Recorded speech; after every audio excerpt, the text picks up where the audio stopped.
Welcome back to another Detroit Lions live stream. It is Sunday, and we have some Lions football. Lions are going to kick off in just a couple of minutes. I wanted to come on a few minutes early just to go over the injury report, look over who's out, who's playing, and what to expect from the Detroit Lions and Seattle Seahawks. Starting off with the Detroit Lions today, the Lions, of course, have 5 inactives. Some of them are healthy scratches, and some of them are true injuries. Isaiah Buggs is missing the second game in a row as a healthy scratch. He was a big part of the defense last year. I thought he might play this week because the Seahawks run the ball a lot more than Kansas City, but they clearly believe in Benito Jones and Levi Onwuzurike to play those roles effectively. Taylor Decker is officially out with an ankle injury, was doubtful for the week, was downgraded to out last night. He will not play, and we do have a look at what the Lions offensive line is going to look like, so we'll talk about that in a few minutes. Moving on to the rest of the inactives, Stephen Gilmore, the UDFA cornerback, is inactive for the second week in a row, as is rookie defensive tackle Broderick Martin. Both Martin and Isaiah Buggs have yet to play for the Detroit Lions, and both of them are healthy scratches yet again. And then Emmanuel Mosley still taking a little bit of time to recover, taking a little bit of time to come back. He also will miss today. Now, taking a look at the Seattle Seahawks inactives. This one is a little bit smaller. Seattle doesn't make it the cool graphics Detroit does, but we do have the information that we need. Devin Bush will not play today. The linebacker, the former first-round pick from Michigan, is officially out, as is former All-Pro safety Jamal Adams, former second-round pick Boye Mafa, McClendon Curtis, Charles Cross, the former top 10 pick Ben Brown, and Mike Morris. The Seattle Seahawks are without both of their top tackles on each side of the ball. They're without their top safety. They're without one of their top edge rushers. They are hurting just as much, if not more, than the Detroit Lions. Now, I do want to take a look because I saw that during warmups, this is what the Detroit Lions offensive line officially looked like. Darren Mann, do you remember me? Absolutely, I remember you. Detroit Motor City Sports, absolutely remember you for sure. But this is what the offensive line is likely going to look like. This is what they were warming up in.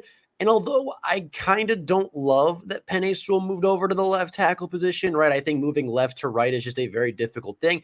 Penei Sewell is super comfortable at right tackle now. Obviously, he did left tackle a ton in college and was really good at it. Played left tackle a little bit in the NFL and was, of course, great at it. But I don't know how I feel about moving him across the line, essentially making 2 positions weaker as opposed to just one. Now, I will say back in week 1, all the way back in the first game of the Dan Campbell era, Penei Sewell was the left tackle and Matt Nelson was the right tackle. Matt Nelson actually played better at the right tackle position, I thought, than he did this year at left tackle. Penei Sewell, of course, was great versus Nick Bosa in his first ever start. Plus, you keep the interior of the offensive line completely as is. There was a lot of speculation of whether, Halapoulivaati Vaitai would move out to left tackle, Sewell would be right, and Glasgow would be the right guard. There was a lot of question whether it would be Sewell and Vaitai at right tackle and Graham Glasgow at right guard. There was a lot of different options, a lot of different things that they could do. And I think that this is probably the best option they had, right? You keep the 3 offensive tackle, or you keep the 3 offensive linemen on the interior at a very familiar situation, right? You don't move Jonah, you don't move Frank, you don't move Vaitai. Penei Sewell was drafted as a left tackle, so I know that he can play left tackle. And again, Matt Nelson has history starting at the right tackle position for the Detroit Lions and seems to be better at that position than he was at left tackle. He just seems to be better at right tackle for some reason. So put him at the best position to succeed. Put Penei Sewell at a position he can still very well play. Give a little bit of help to both of them on each side. And I think the offensive line is still looking strong for this game in the absence of Taylor Decker. Now, I don't have my ski mask today, but I do have the Brad Holmes villain sweatshirt on. So I'm repping the Lions today. I am, of course, a big Lions fan. I love the villain persona, and I think we are going to win today. But I did want to mention I'm repping the villain hoodie today because, I'm trying to fit in with Detroit. I don't have the ski mask, but I do have the villain hoodie. 7-leg parlay, Lions, Dolphins, Chiefs, Chargers, Browns, Bills, Colts. I will be honest, I don't know every single matchup today, so let us go take a look at it. You said Lions. I like the Lions. The Dolphins play New England. I don't hate that matchup for them. You have the Chiefs against the Jaguars. I like that. We have Chargers versus Tennessee. I think a good go for them. Browns I like. Bills I like. And then Colts versus Texans. Seems like a good seems like a good parlay. We are officially onto the game, and it seems like Kenneth Walker is already off to a big run versus the Detroit Lions. And again, although I think the Lions are a better football team, I don't think Seattle is going to just lay over and, call it quits. Excuse me if I don't sound very good. I've been sick for several days. I do apologize. But I don't think Seattle is going to be an easy victory for the Detroit Lions, right? Seattle, a very tough team. Obviously, you have DK Metcalf. You have, DK Metcalf. You have Tyler Lockett. You have JSN. You have Kenneth Walker. You have Nick Charbonnet, I believe is his first name, Charbonnet, the second-round pick from UCLA. A lot of really talented guys, a lot of really good weapons. Plus, Geno Smith is very strong, but I do think the defensive line should be able to take advantage. Obviously, wasn't quite able to do so early with the Kenneth Walker run, but in the two plays since has seemed to be a little bit better. Yeah, that's just Kenneth Walker being Kenneth Walker. Yeah, Kenneth Walker, super talented running back. Sometimes you're just going to have that happen to you. Again, I am feeling a little bit under the weather, but did want to get some content out today and do the Lions game. So, appreciate you. See you back at halftime. But Detroit Lions on first down are going to stop Kenneth Walker for just a 2-yard gain. We do know that the next play is going to be a 7-yard pickup by Jackson Smith-Njigba. Is that a penalty? Too many men on the field.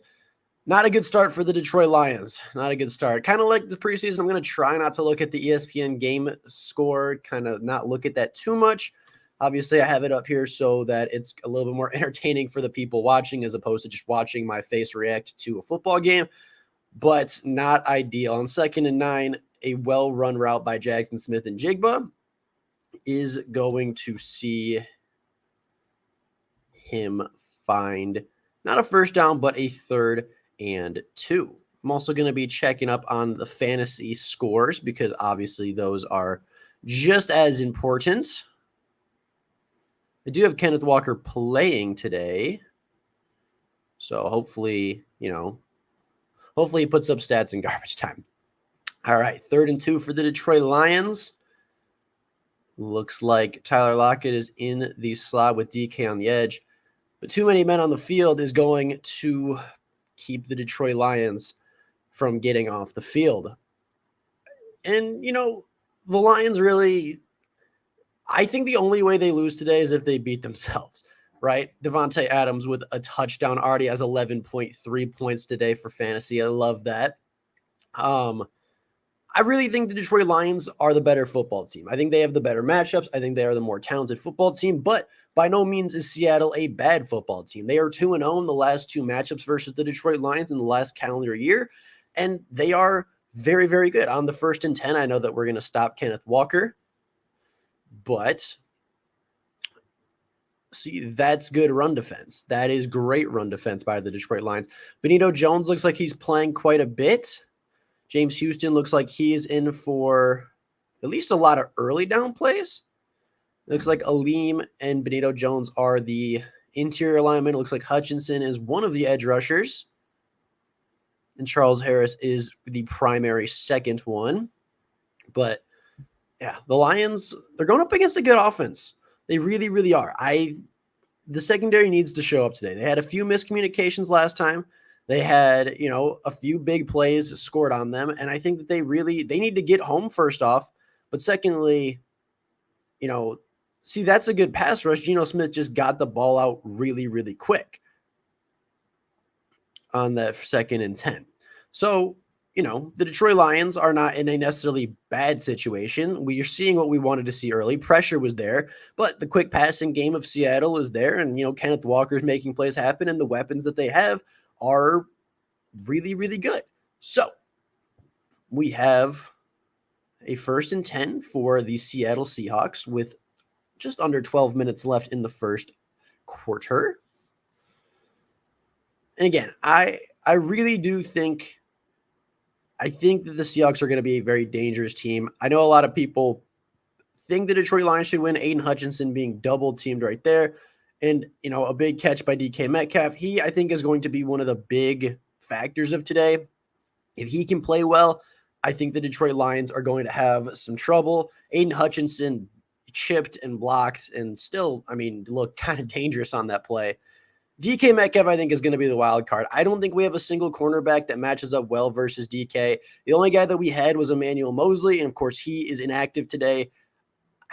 I love Jerry Jacobs. I think Jerry Jacobs is very good in coverage, but DK Metcalf is big, he's strong, he's fast, and he's bigger, stronger, and faster than Jerry Jacobs is. On the positive, it does look like the Detroit Lions rush defense outside of that first play is much better. Kenneth Walker had 15 on the first carry and 1 on the previous 3. So the Detroit Lions are, holding the rushing attack to a pretty good standard right now. Their pass rush looks pretty solid, but the secondary just has to be a little bit tighter. Secondary kind of has to get their stuff together as Tyler Lockett moves in motion on 2nd and 9. Aiden Hutchinson was in on the pressure. I think there was a false start, which will move Seattle back. Yep. But if there wasn't a false start, Aiden Hutchinson would have been home to get to the quarterback on that play. That would be tight end number 89, Will Dissly, with the false start, moving Seattle back a couple of yards.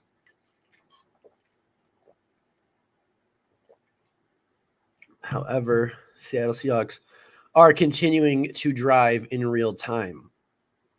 Very, very unfortunate. But on this 2nd and 14, we're going to see what happens.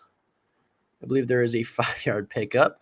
I wish that the ESPN Gamecast was almost delayed with the broadcast, but it's okay. Again, hit on Geno Smith, a QB hit for the Detroit Lions, but Geno Smith got the ball out quick to tight end Will Dissly, and they picked up, not a first down, but a good pickup on 2nd and 13. So we'll see what the Detroit Lions have dialed up. DJ Dallas comes in as the primary running back for this play. It's like Fant and Metcalf are both out there. I think DK Metcalf, like I said, I think DK is really going to be the guy, right? I think he's going to be the wild card. I think we can match up well versus JSN. We can match up versus Tyler Lockett. I just don't think we have a defensive back that can match up versus DK Metcalf as he catches it down to the 1-yard line on that very play. We just don't have a big physical guy like that can go against him, right? Jerry Jacobs is physical, but he's just small. He's not as big as DK Metcalf. And I think that's going to be a really big matchup today. And I really hope that they can find a way to stop him. Maybe they move Cam Sutton over. Maybe they, give somebody else a shot. But DK Metcalf, that looks like a false start right there. You're going to back up Seattle again. But, DK Metcalf is just very, very big, right? He's really hard to stop because he's so physically imposing. He's not Megatron, but he's Megatron-esque in the way that, if you're big enough to run with him, you're too slow to run with him. And if you're fast enough to run with him, you're probably too small to run with him. There aren't too many DBs in the NFL that are 6'4", 215, 220 that run in the 4.4s and are built like DK Metcalf. If they were, they'd probably get paid a lot of money, but those guys usually don't exist. So 1st and 10 after the false start. We have a 1st and goal here. As Kenneth Walker gets the ball and is going to lose yardage. Maybe. Yep. Tackle for loss by CJ Gardner-Johnson and Charles Harris. Although there is a flag. And I'm not sure what the flag would be for. Tracy Walker's on the field, so it's good to see him getting some defensive snaps.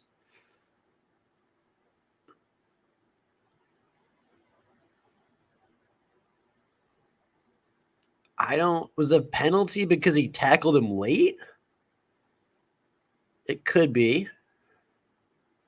Unnecessary roughness. Yeah, that's what it is. But, he didn't slam him. He just dropped back. I can't hear when the whistle is blown, but I very much disagree with that.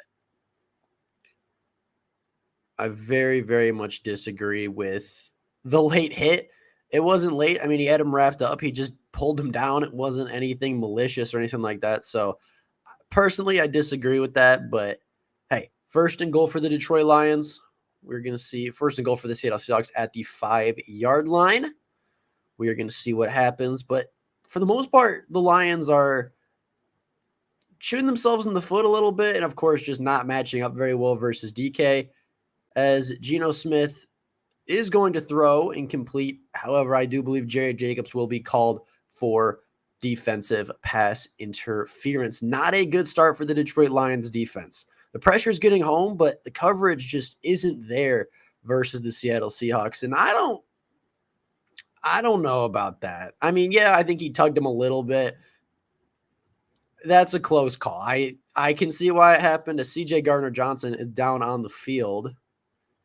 Looks like he's getting his hand checked out, maybe. Not ideal, of course, for the Detroit Lions. Their big free agent acquisition. Currently kneeling down on the field, and it looks like, as I said, his hand is getting checked out.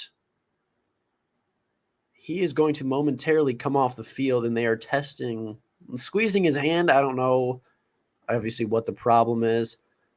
Yeah, that was probably defensive holding. That's, what you're going to get with Jerry Jacobs sometimes. He is a talented cornerback, but he gets a little grabby at times for sure. Kenneth Walker is going to score for the Seattle Seahawks, making it 7-0. Very good for fantasy football, but not very good as a Detroit Lions fan. They ran the ball not super well, right? Kenneth Walker jumped over the line. That's not a bad run defensive rep for the Detroit Lions defensive line, but Kenneth Walker able to leap over the line and get the touchdown for Seattle. So the Detroit Lions offense will take the field coming up. Ifeatu Melifonwu is officially replacing CJ Gardner-Johnson, as the extra point is up and is good. Although I don't know. That was really close. I kind of looked away and looked back and it wasn't there. So did they call it back? Okay, they did call it back. And then Kenneth Walker gets in the next play regardless. Fantastic. Okay. So Kenneth Walker in 7-0 Seattle Seahawks. The Lions will get the ball after the commercial break. The Lions need to answer back. Quite frankly, I think they need to run the ball early. They need to lean on that offensive line because even though they have two players out of position, they are still very talented up front, especially on the left side of the offensive line. Run the ball early, get some intermediate play action going, get a touchdown, right? I really don't want this game to become a shootout again. I really don't want it to become a score fest. I would like to see the Detroit Lions defense make some stands, make some turnovers, and force some punts, but the Seahawks are currently leading 7-0 after the first drive. The Detroit Lions hurt themselves with penalties. They had too many men on the field. They had a DPI in the end zone. Not a good start. The defense, the front seven, especially, I thought looked really good. Aiden Hutchinson had at least one quarterback hit already. Charles Harris had a good hit already on the quarterback. The run defense looks solid. Aleem McNeil got to him early. And, Jones is having a good start so far on the defense, but the secondary has to clean it up, have to tighten up, have to play tighter coverage. Can't, just be pushed around by DK Metcalf. The Seattle Seahawks are looking for that short passing game early. They're looking to run the ball early, and it worked all the way down the field. So we are going to have to wait and see how the Detroit Lions adjust. I would, again, just play tighter coverage. If you're going to play zone, have somebody underneath DK Metcalf, have somebody in those short zones.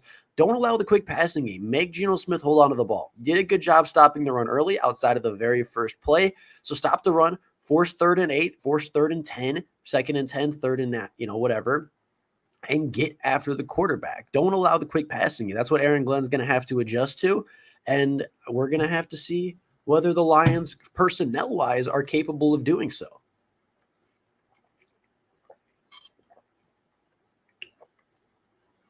I will say I do think the Lions not signed Emmanuel Moseley strictly for the Seattle game, but I think that they signed him hoping he would be there to match up versus DK Metcalf. Because, like I said, he is one of the few guys that matches up well versus DK from our secondary. Obviously, with CJ Gardner-Johnson out, the secondary is just a little bit weaker. And I would almost question the idea of matching up Ifeatu on DK Metcalf, just because Ifeatu Melifonwu is kind of that bigger guy. He's 6'3", has that radius. I'm not sure if he's strong enough to go up against DK Metcalf, but I think from a size perspective, you almost might want to match him up. He's a former third-round cornerback, right, from the University of Syracuse.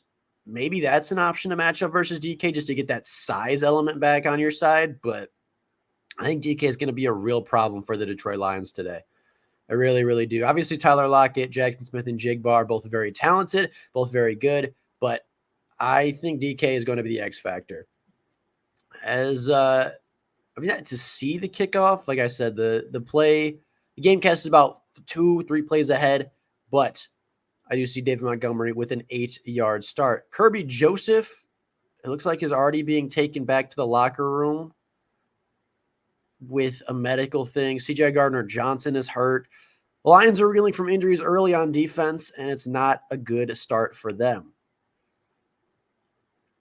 So, from what we just saw, it looks like Craig Reynolds was out there for kick return, but let it fall into the end zone. So the Lions will get a touchback out to the 25.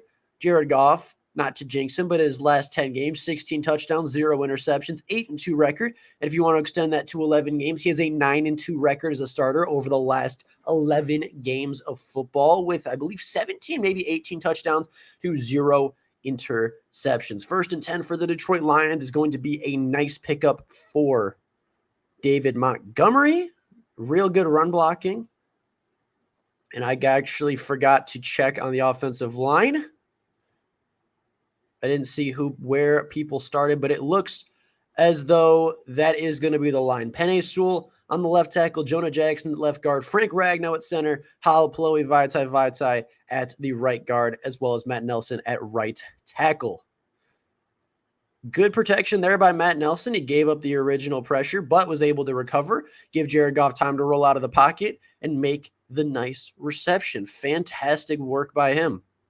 Matt Nelson, like I said, Matt Nelson really struggled at left tackle, but the last time we saw him play at right tackle for the Detroit Lions, he was really good. He was really, really solid for them. He played against the San Francisco 49ers in 2020. They're really good pass rush. That was the year that they, I believe, went back to the NFC Championship game, the year coming off of their Super Bowl window, maybe. It was 2020 for sure. It was Dan Campbell's first year, if nothing else, as David Montgomery, again, is going to get the carry and pick up about 5, maybe 6 yards on the ground. The Lions rushing attack looks really good early. David Montgomery has had 2 carries, I believe, is at 12, 14 yards. So he is having a very strong start to the game. And the Detroit Lions have a 2nd and 4, a 6-yard pickup for David Montgomery there.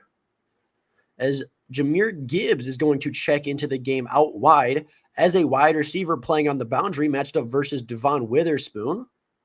He comes in motion and is going to run a shallow crossing route. Is actually going to catch the ball and pick up the first down. 7-yard pickup for the Detroit Lions as Jahmyr Gibbs uses a wide receiver on that play, and then could be seen a lot more in that way. All right.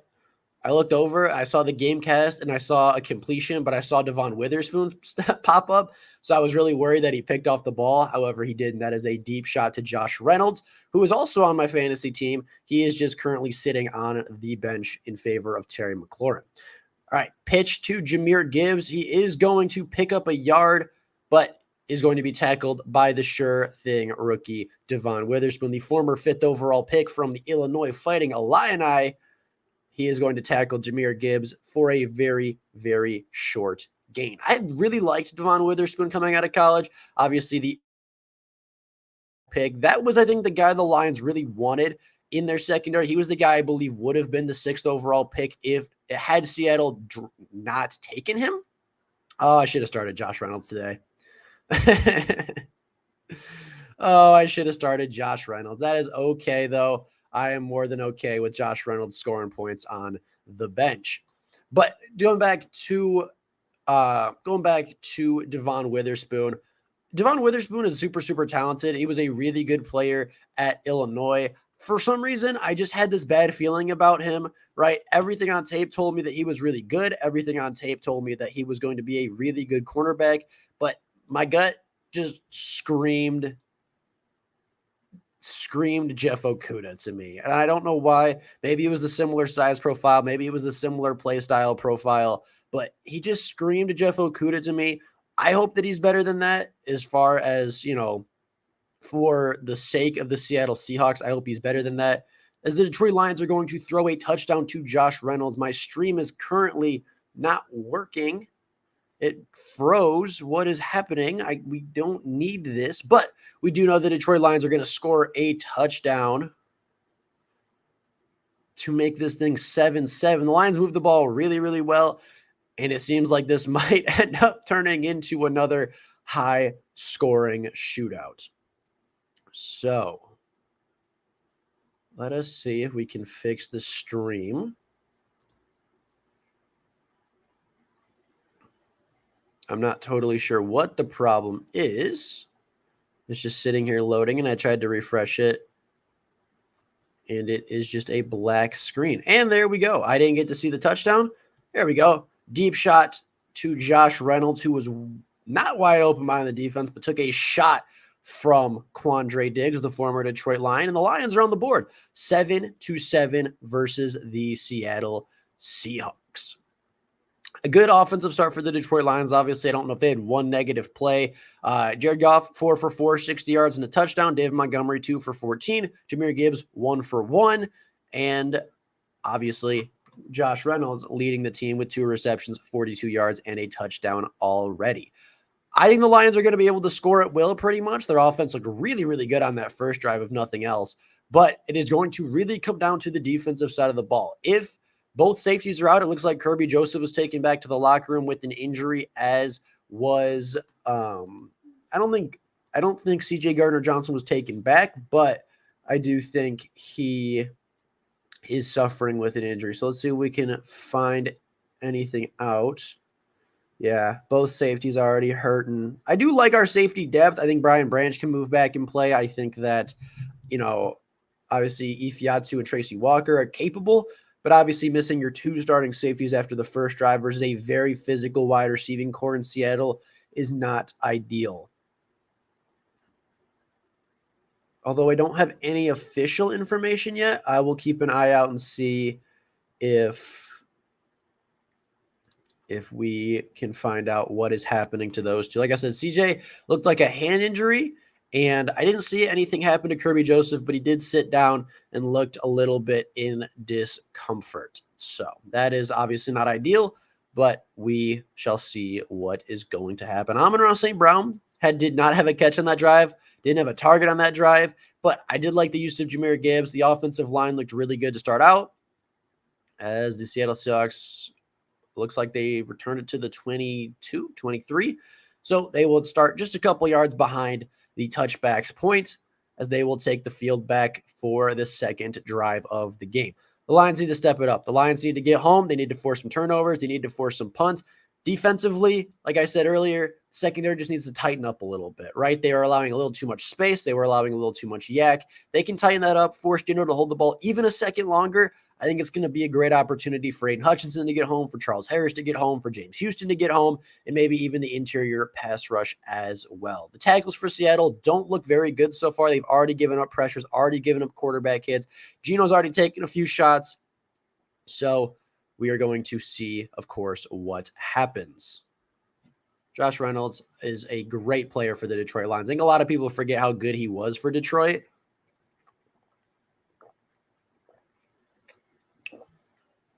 Man, water's so good. As DJ Dallas is about to return it to the 23 on my screen. So we're almost caught up. But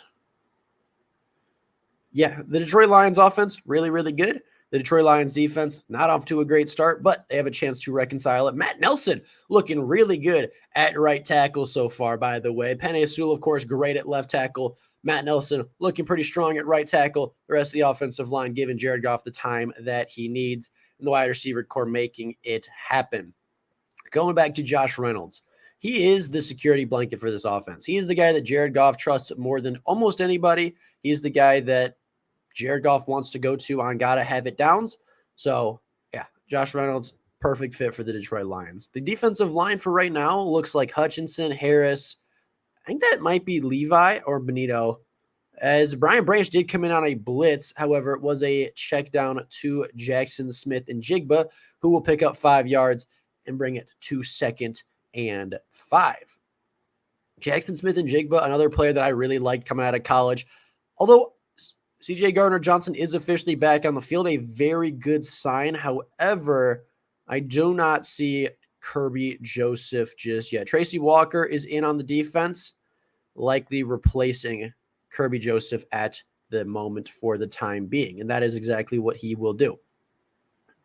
Zach Charbonnet in on 2nd and 5, gets the pitch play, is going to meet some contact at the line, but push forward for about a 7 to 8 yard gain. The Detroit Lions are getting to the hole early. They're getting to the right spot. It just how happens that, the Seattle Seahawks running backs are pretty good after contact, and they are going to keep pushing forward, keep turning their legs. And I think the Seattle Seahawks might have one of the better 1-2 RB combos in the NFL. Obviously, Kenneth Walker is great, but Zach Charbonnet, really, really good player out of UCLA, a great running back, formerly of the Michigan Wolverines, transferred to UCLA for 2 years, was super, super productive, great at breaking tackles, elite contact balance, and we saw it right there on that play.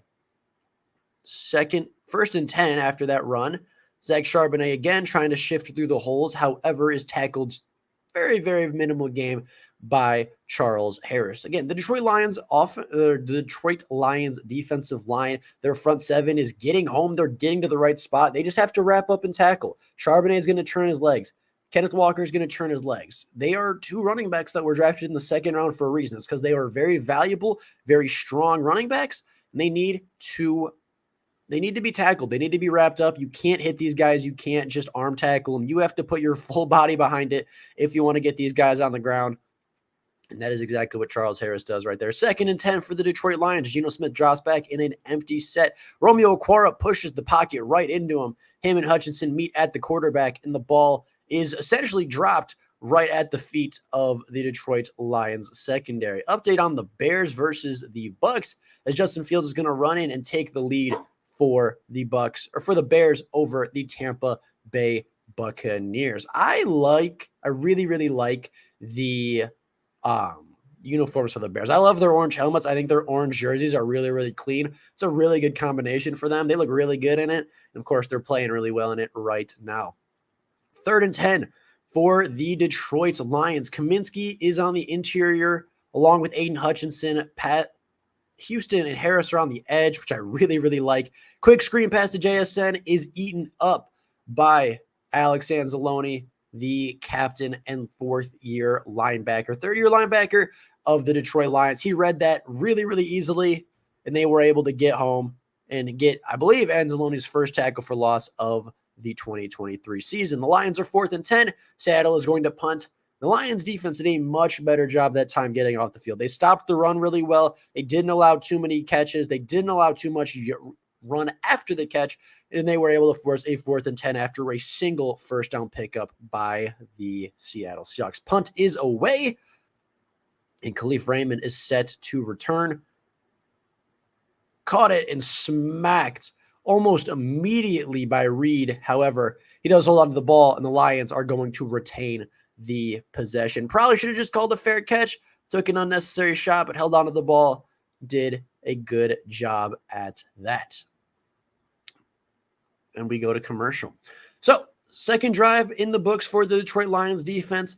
The defense looked much more solid, right? The pass rush almost got home. The pass rush ability of both Romeo Okwara to push the pocket as well as Aiden Hutchinson, they both got home on that 2nd down rush, forced the incompletion almost immediately.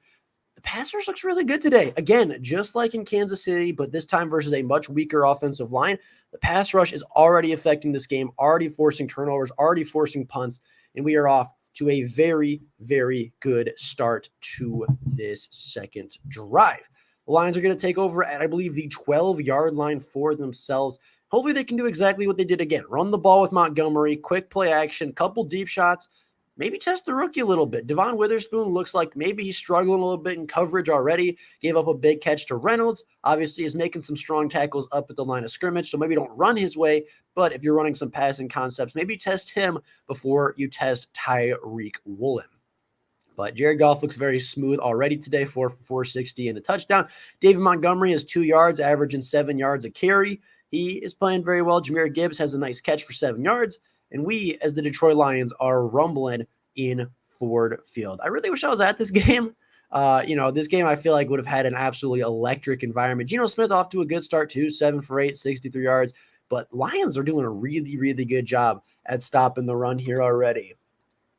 We'll just go to the stats really quickly while the commercial is at break. But the Lions are averaging just 2.3 yards per carry allowed. Yeah, they allowed the touchdown, but they have 9 carries for 21 yards. That is not a bad defensive stand at all. Geno Smith, 7 for 8, 63 yards. Not awful, but not great. Jared Goff having a perfect passer rating already. Knock on wood. Hopefully that continues. Montgomery just had another carry for a couple yards, averaging 6.3 yards per carry now. Sam Laporta has 1 for 11. Jahmyr Gibbs has 1 for 7. Early in the game, of course, DK 2 for 34 as the Detroit Lions take the field right back.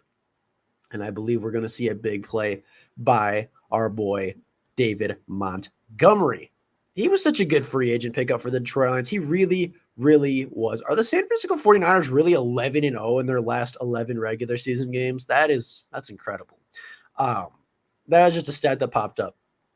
But 1st and 10 for the Detroit Lions at their own 12-yard line. Brock Wright is in motion to the top of the screen.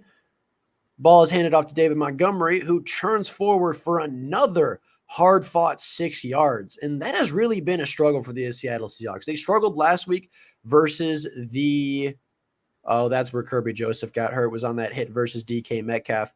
But that's really where the Seahawks have struggled this year. They haven't been able to stop the run. They weren't really able to stop the run in DK Metcalf is coming off the field. DK Metcalf went back to the locker room, I think, is what they just showed.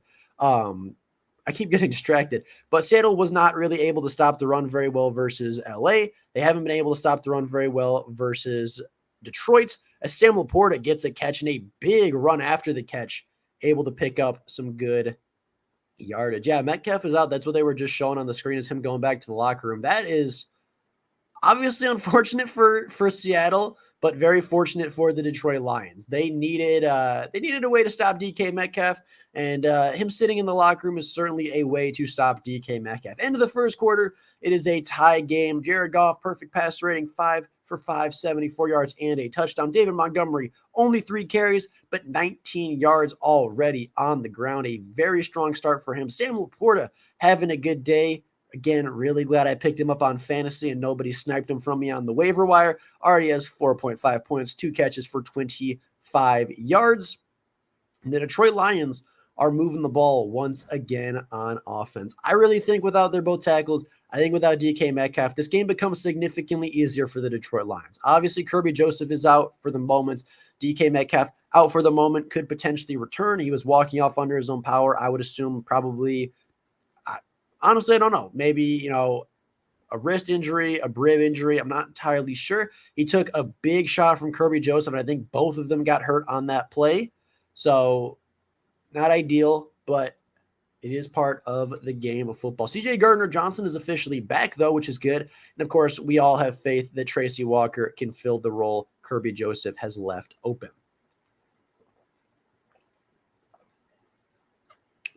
So we're off to a good start. I think the Lions are playing well. The Seahawks are a very good team. I know that they're 0-1. I know they lost 30-13 at home last week, but they're a really, really good football team.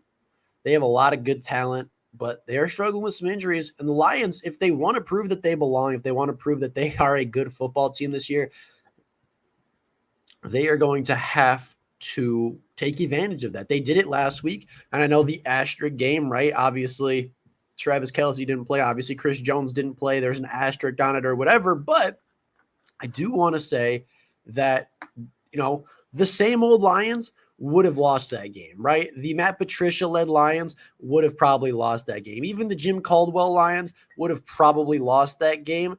Dan Campbell's Lions are taking advantage of the opportunities they have. They're taking advantage of the advantages that they're being given. And yeah, obviously, they got a little lucky with the injuries. They got a little lucky with the Chris Jones holdout, but part of being a good team is taking advantage of those opportunities. Kansas City, even without their two best players, is not a bad football team, and Detroit was able to do so. So, asterisk or not, the Lions are 1-0, and they're facing another really good team today that is facing some injuries, but they're looking pretty good so far. As Jahmyr Gibbs takes the carry on first down, picks up about 1.5 yards.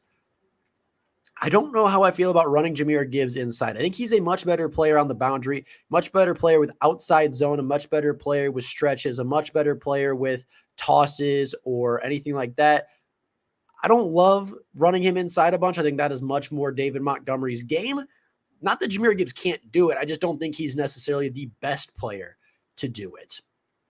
Wide receiver Antoine Green is in motion. I don't think we saw him at all last week, as he's going to get the quick check down, but will be tackled short by Tyreek Woolen, bringing up a 3rd and 7. 7th round pick Antoine Green, a player drafted out of the University of North Carolina, his first career NFL reception on 2nd and 9. Tyreek Woolen also looks like he is maybe down on the field. He is kneeling over.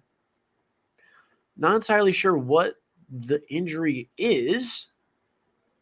However, we are seeing quite a few injuries here already at Ford Field. And it's not a turf thing, although I think the NFL is probably going to spin it to be a turf thing. It has nothing to do with the turf, I don't think, but just, physical play by two physical teams. And it's going to happen in the game of football. So they cut to commercial as the injury timeout commences. But yeah, going back to Antoine Green, the 7th round pick out of North Carolina. I don't believe saw any snaps last week and certainly didn't see any receptions. He's going to get a little bit more time this week and probably going forward. He is a big wide receiver. He is a field stretcher. He is a guy that can, give you that vertical opportunity that the Detroit Lions were lacking in Kansas City. Him and Cleve Raymond are really the two deep threats as of right now. And I think that we could see him getting some opportunity on some deep routes, getting some opportunity on some deep shots, or just being a distraction over the top in the absence of Jameson Williams. Yeah, he's a big guy, has long strides, has strong hands, a very good deep threat in the preseason, and I think could be a real weapon for the Detroit Lions if utilized correctly in the regular season. Very happy to see him on the field.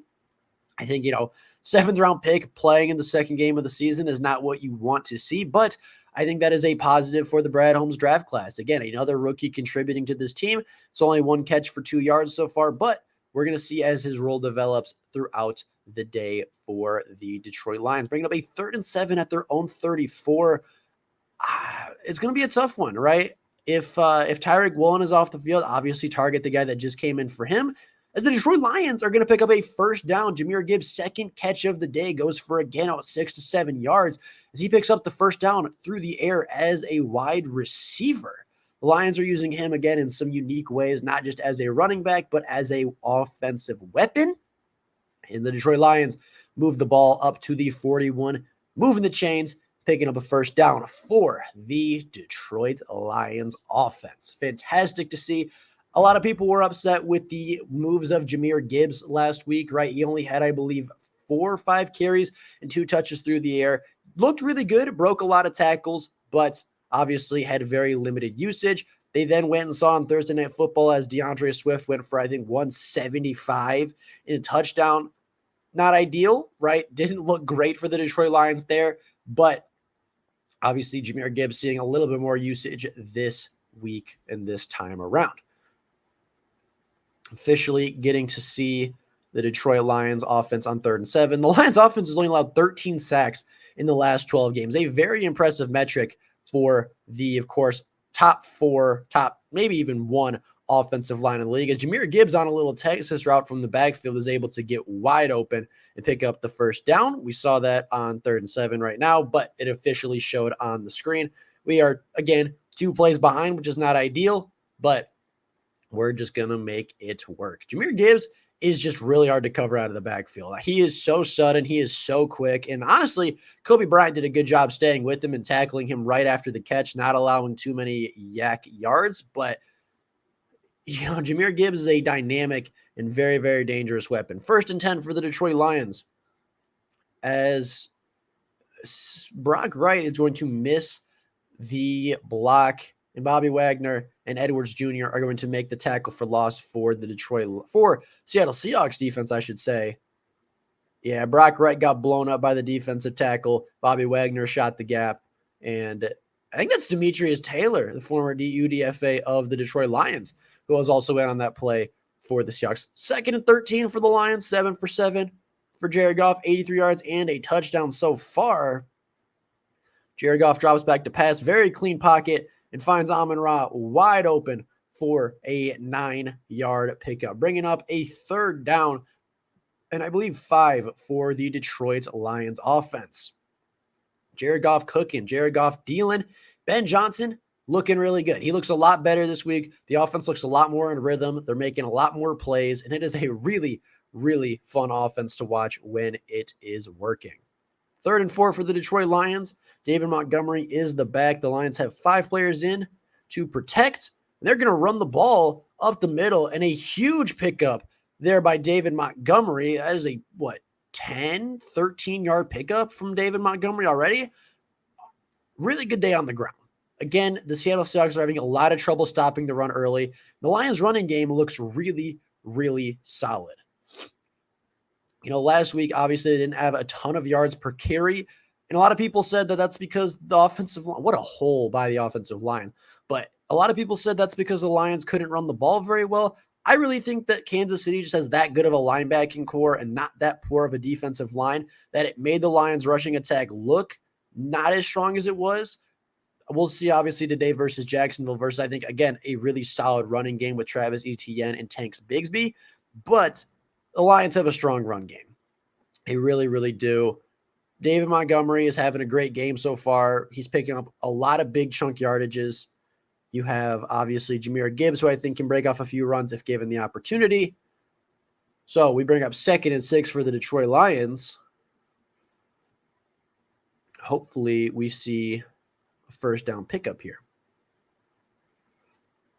Fake to Jahmyr Gibbs. Step up in the pocket. Get rid of it. Catch by Jahmyr Gibbs. And a little quick scamper. About a 3-yard pickup for the Detroit Lions as they bring up 3rd down. Stream froze again. Not ideal. I don't know what the problem seems to be. But I can see that the Lions ended up not getting it on 3rd down, going for it on 4th down, and not quite making the reception. Not ideal for the Detroit Lions, but they moved the ball very well on offense early. Just not quite able to make it here on 4th. Come on, stream. We want to watch the Lions play.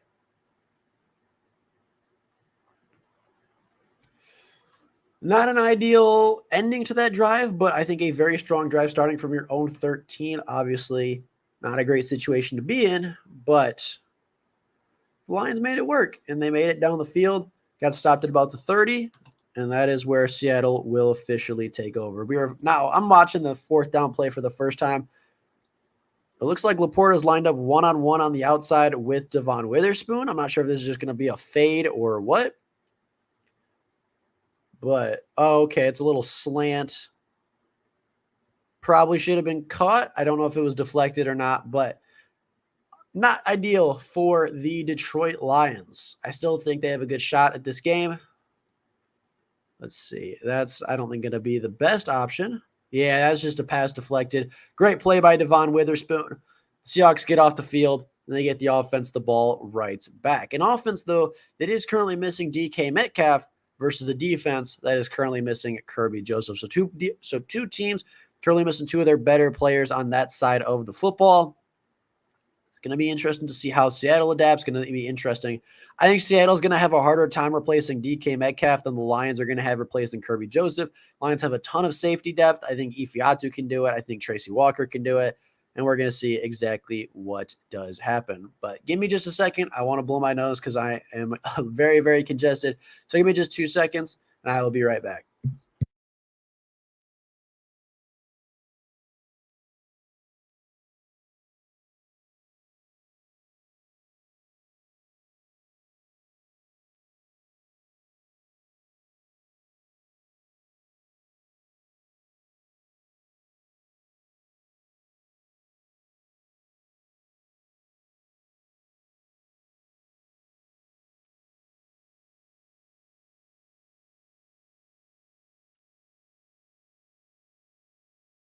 All right. So the Lions turn it over on fourth down.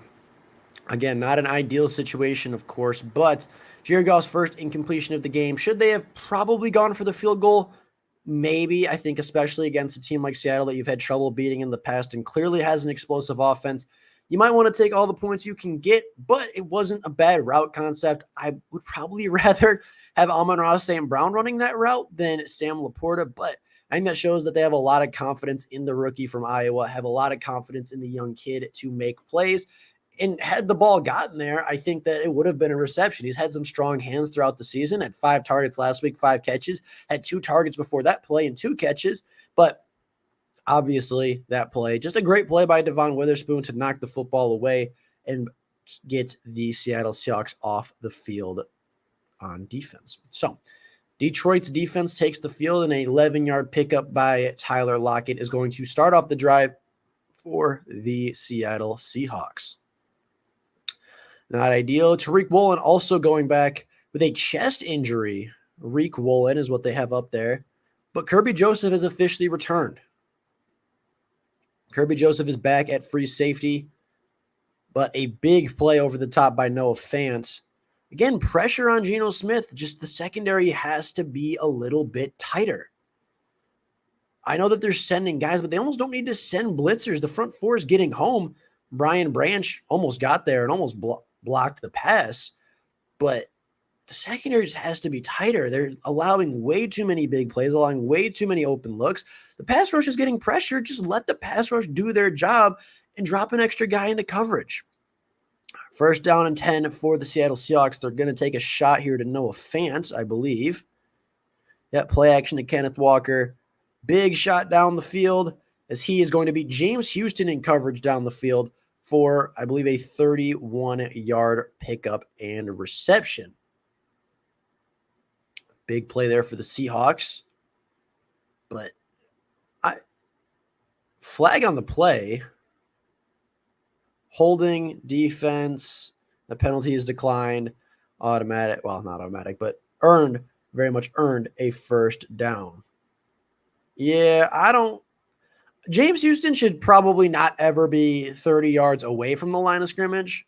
I know that we want to use him as a versatile player. I know we want him to be a little more versatile, but really not the move to have James Houston running away from the quarterback. As the defensive line is in, it's Aleem, Levi, Aiden, and Harris. Aiden Hutchinson gets a little too far behind as that ball is thrown out of the back of the end zone, targeting Tyler Lockett. Cam Sutton in coverage, really tight coverage, and a forced incompletion for them. So after 2 big plays in the passing game, Lions defense stands up and makes a stand of their own. And we have brought up 2nd and 10 for the Detroit Lions defense. Here we go. Cam Sutton at the bottom of the screen, Jerry Jacobs at the top. Aiden Hutchinson rushing from the inside, and it is going to be a 1-yard tackle for loss for Derek Barnes, and I believe that is Brian Branch as well getting in on the tackle. Bringing up 3rd down, and probably should be 11, although I think officially it is going to be 3rd down and 10. Kenneth Walker didn't even get back to the line of scrimmage. And the Seattle Seahawks are at a 3rd and 10 situation.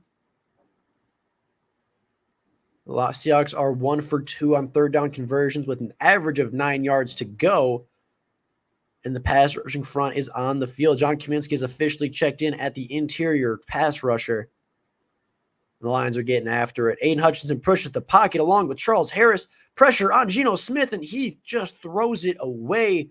4th and 10 for the Detroit Lions. Very good stand after 2 big plays given up in the beginning of the drive. Great play. They're showing Cam Sutton in coverage. Blanketed. Absolutely blanketing Tyler Lockett. Kirby Joseph coming in for some support in the end there. But just really good coverage on the inside from Cam Sutton. I believe it is not Jacoby Myers. That is a wide receiver. Jason Myers, that's it, from the Seattle Seahawks up to take the kick. Make it 10-7 for the Seattle Seahawks. But he pulls it really, really wide, and the Lions survive. After giving up a 4th down conversion and not quite converting on the offensive side of the ball, they survive.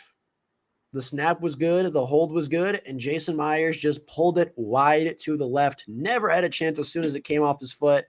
And the Lions are going to take over back on offense with 7:37 left in the second quarter. Jared Goff and team take the field yet again. Again, not a bad stand by the Detroit Lions. Their pass rush got there, right? Their pass rush was able to get to Geno Smith. He had to extend the play with his legs and throw the football away, but Aiden Hutchinson was right there. Charles Harris was right there. Like, the pocket's being pushed. The pressure is getting home. It just isn't being finished, right? He's not on the ground. And that is what, obviously, the Detroit Lions need to do better. They need to finish plays. They need to get the quarterback on the ground. They need to do a better job at that. So the Lions take the field 1st and 10 at their own 35. Best starting position of the day for themselves.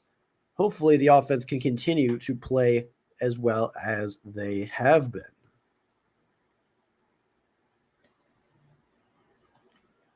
But we will see. We will see. It is a commercial break for the moment, so I have nothing quite going on to talk about. So with 7:37 left in the half, let's take a look at the box scores. Let's take a look at the statistics for today. Geno Smith is 9 for 12 for 105 yards, 0 touchdowns to 0 interceptions with a 101 quarterback rating. Jared Goff, 9 for 10, 97 yards with a single touchdown with 140.4 quarterback rating. The Lions defense has gotten even better since the last time we checked, now 10 for 21 yards and 2.1 yards per carry. The Lions rushing attack is averaging 4.0 per carry, 10 carries, 40 yards. David Montgomery, of course, being the best ball carrier on the day. Josh Reynolds, 2 for 48 and 2 touchdowns. Laporta, 2 for 25. DK Metcalf is officially out, I believe, for the game. We can check that, although I do believe he is officially out for the entire game. So we shall see. Both Kirby Joseph and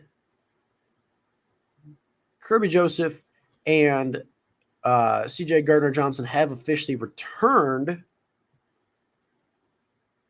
And a lot of people are obviously upset about the unnecessary roughness call on C.J. But this is a good thing to know. This is a very flag-happy crew. This is a crew that calls a lot of flags.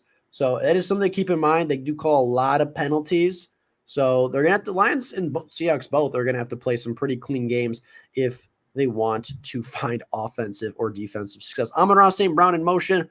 Handoff to David Montgomery. He's going to pick up another 5 yards on 1st and 10 for the Lions, bringing up a 2nd and 5. The Lions, honestly, they need to just rush the ball until Seattle can stop it, because they have stopped it one time, and after that it was a 13-yard pickup. So the offensive line looks really, really strong. All right, I know that Taylor Decker's out, which is super unfortunate, but Penny Sewell looks really good at left tackle. Matt Nelson looks really good at right tackle. The Lions' offensive line is giving time. Amon-Ra St. Brown breaks open for a reception, his second one of the day, picking up a 1st down for the Lions. As Jared Goff is now 10 for 11, over 105 yards with that touchdown. Really good route. Had Devon Witherspoon in coverage and beat him yet again with a comeback route. But Witherspoon is able to make the strong tackle on to Amon-Ra St. Brown. Lions back on the field at 1st and 10. David Montgomery lined up pretty far behind the line of scrimmage. We'll see what happens. I believe Cleve Raymond in motion, as the run will get right back up to the line of scrimmage. Maybe a yard, but right up to the line of scrimmage. Not ideal for them. Most receptions in team history. Amon-Ra St. Brown is currently 4th with 106. Oh, that is in a single season. Only player with 100-plus receptions in team history. 4 players. Herman Moore, Calvin Johnson, Brett Perryman, and Amon-Ra St. Brown. Amon-Ra genuinely might be a top 5 receiver in Lions history already. He's really, really good. Very, very talented. So 2nd and 9 for the Detroit Lions. Clock winding down. Jahmyr Gibbs gets the handoff, pops it outside, makes a guy miss, picks up about 4, bringing up 3rd and 5 for the Detroit Lions. Green Bay Packers look like they are on the board with a receiving touchdown, but it looks like a jet sweep touchdown from Michigan State product Jaden Reed. So the Packers on top of the Falcons 7-10 with about 10 minutes left in the second quarter. Lions, though, bring up 3rd and 5, 3rd and 6 officially by the metric on the field. Jahmyr Gibbs, Jared Goff, quick drop back. It is incomplete. However, a flag was thrown on the rookie Devon Witherspoon. Again, giving some Jeff Okudah vibes.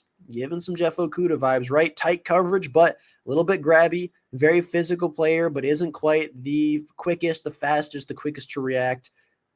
And I excuse myself because Marvin Jones is lined up over Amon-Ra St. Brown. But yep, that is certainly pass interference. 5 yards past the line of scrimmage. Can't do that.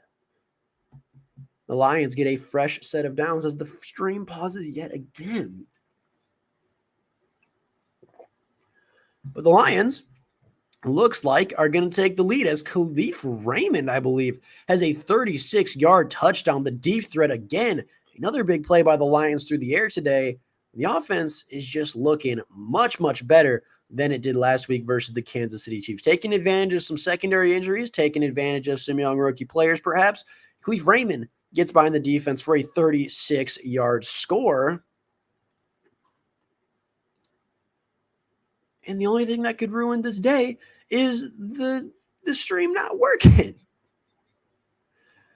Very, very unfortunate as it is going to continue to load up. But as I said, Khalif Raymond, first catch of the game. He's going to go for 36 yards and a score. I really want to see the score happen, though. I really, really want to see how they scored.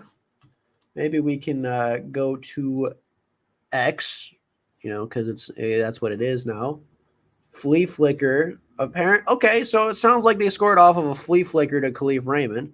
Again, would be really nice if I could see it. There it is. The stream is back.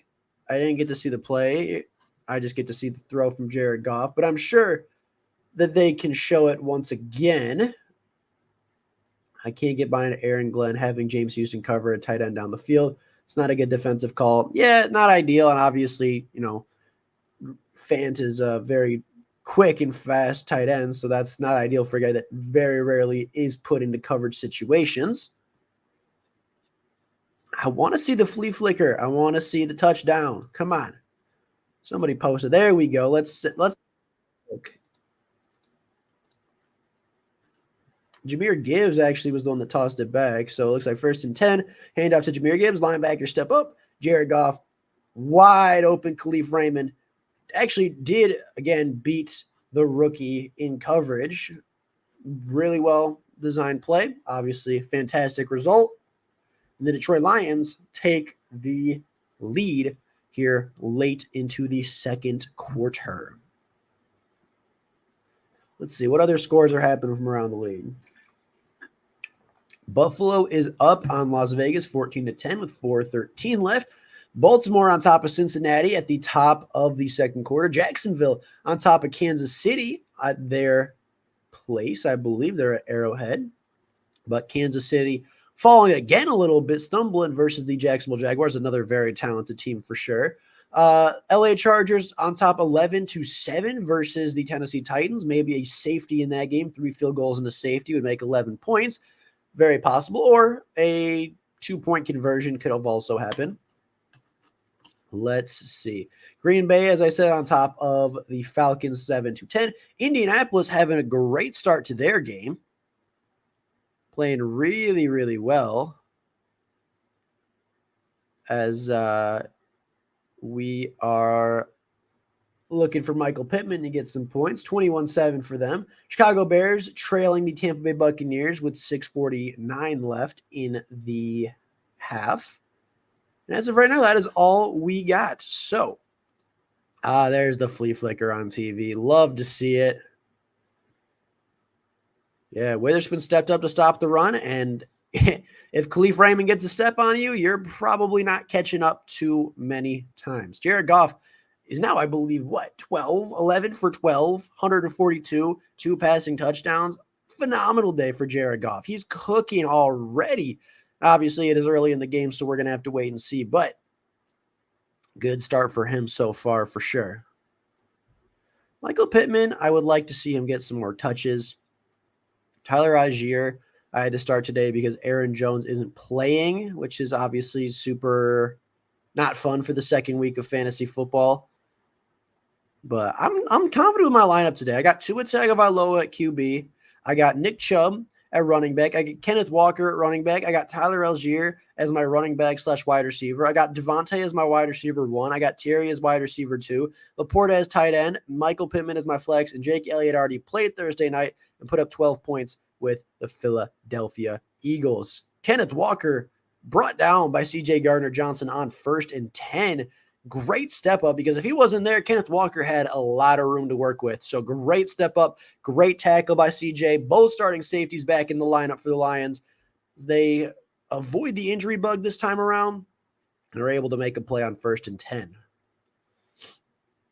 Passing yardage-wise, they're very, very similar, Lions and Seahawks, but rushing yards, the Lions are having the opportunity right now, and they're having the advantage as the Lions are able to rush the ball, and Seattle not so much. Romeo Okwara is getting a lot of work today after being a healthy scratch last week. Good to see for him, as the Seahawks on 2nd and 10 are going to find Tyler Lockett for the quick pickup. I believe that is 6 to 7 yards for them, bringing up a 3rd and short opportunity.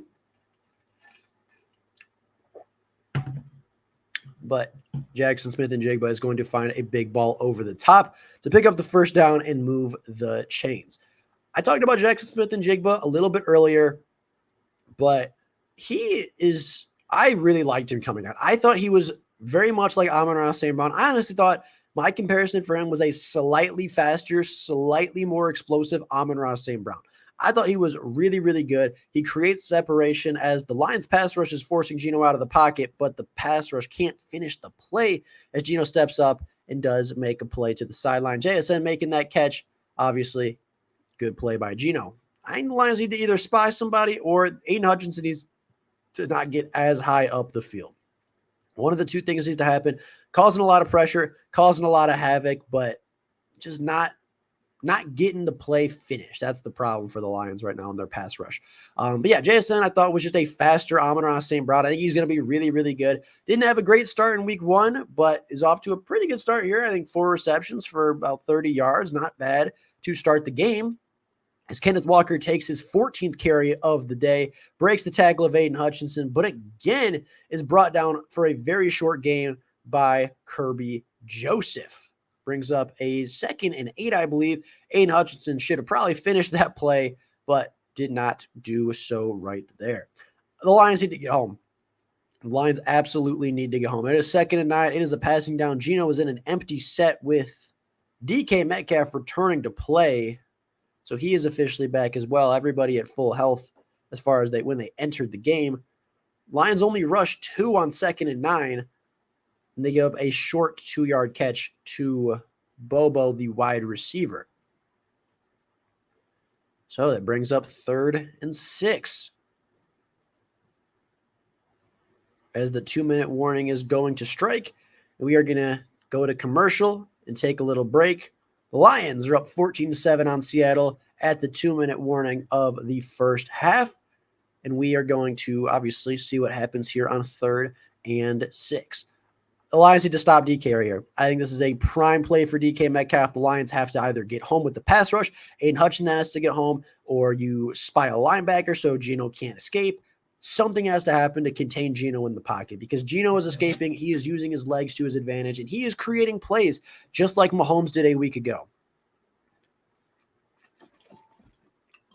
Now, granted, he is not making the impossible, half-second, wrist flicks to get the ball 40 yards down the field like Patrick Mahomes, but he is using his legs to extend the play. Geno Smith already 12 of 15, 133 yards. The Lions have yet to get to the quarterback yet with the ball in his hands. I think they probably have at least 2 quarterback hits, but they have yet to sack the quarterback. The Lions not playing too bad, though. Not playing too bad. At the 2-minute warning, almost into the first half, Jared Goff is nearly perfect. 11 for 12, 141, and 2 touchdowns. Knock on wood to make sure that doesn't change. David Montgomery averaging 4.3 yards per carry, while Jahmyr Gibbs averages 3.6. Josh Reynolds is leading the team with 42 receiving yards, but Khalif Raymond has that one for 36 as well, averaging the highest on the team. Sam Laporta has 2 for 25. Jahmyr Gibbs has 3 for 19. Amon-Ra St. Brown has 2 for 17. And Antoine Green has his sole career reception today for 2 yards on the dot. DK Metcalf has 2 early receptions on 2 targets for 34 yards. Noah Fant has that one big play over the top. JSN, 4 receptions for 28 yards is a good play for them. And I do believe the score line has just updated, or at least it was a weird tick there. It has not yet. I was mistaken, as we are still at commercial for the 2-minute warning. But the Lions are up. The Lions offense looks really good. Obviously, that 4th down conversion didn't go their way. But other than that, the Lions haven't had too many negative plays yet. And they've been very efficient. They've been very methodical.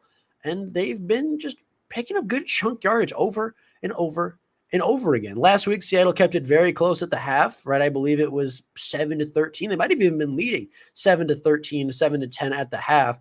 So, Seattle plays a really close game in the first half, just like last week, and they are continuing to be a very, very dangerous opponent. So 3rd and 6, let's see what happens. Geno takes the snap. The Lions send 5. Alex Anzalone pushes the pocket, but Geno Smith steps up again.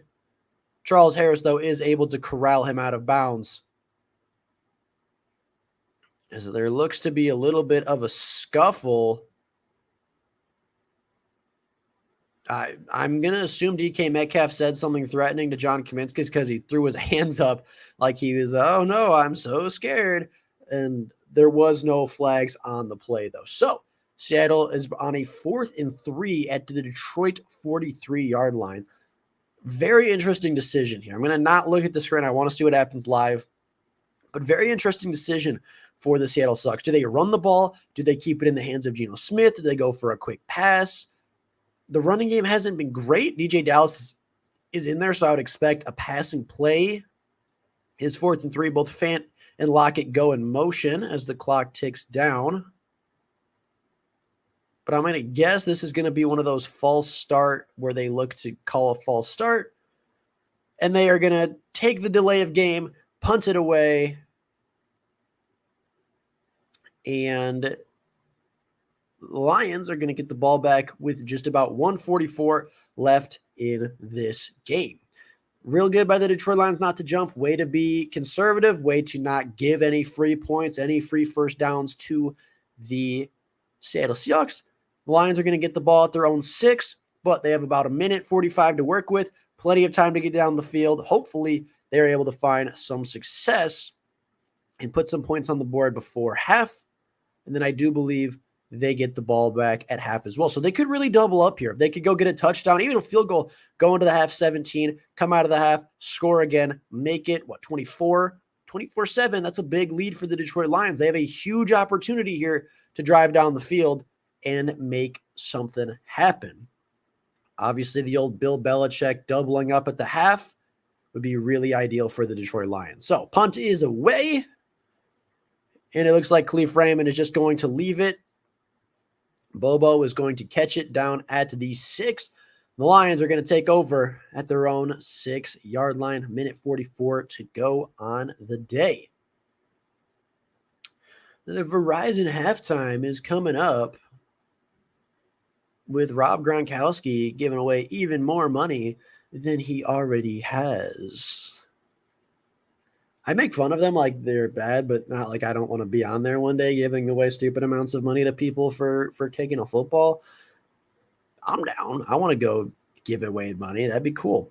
Not my money, but, Fox's money would be sweet. All right, 1st and 10 for the Detroit Lions. There is a bug flying around my face.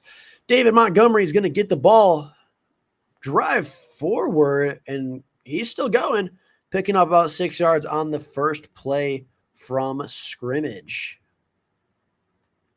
Good pickup early, although the Lions have squandered this opportunity, it looks like.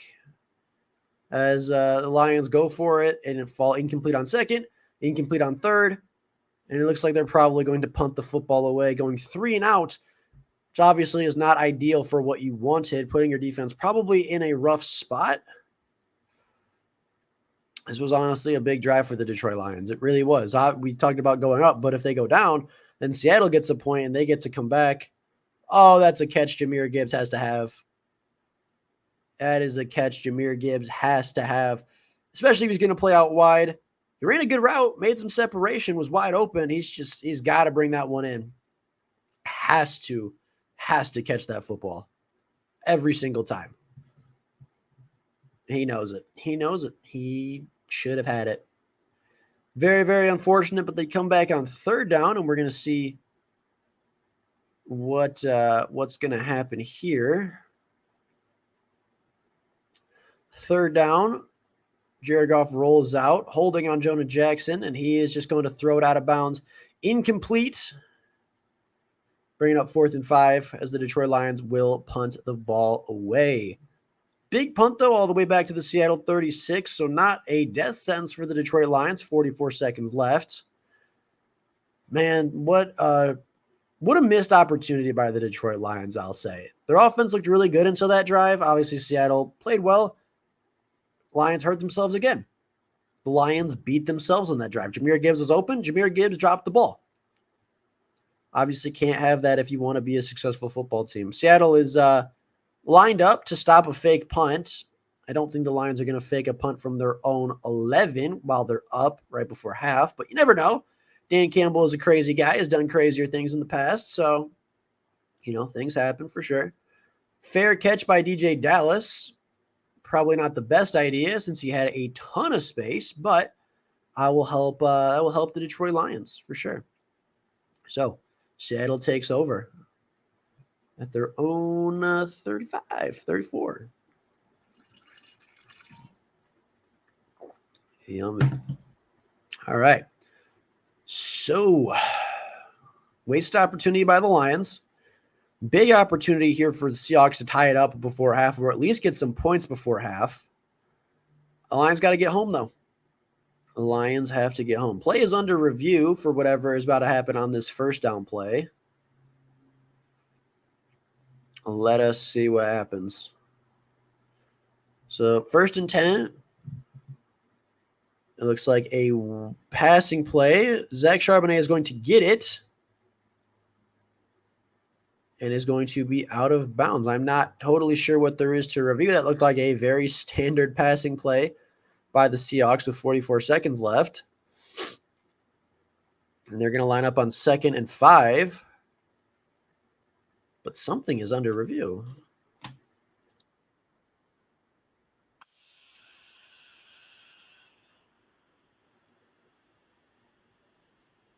Oh, okay. So they're checking to see if he was tackled inbounds or out of bounds. Okay. That does make some sense. Obviously, I don't know if Dan Campbell challenged it or what, but yeah, his knee is definitely down in bounds. That it should be a running clock.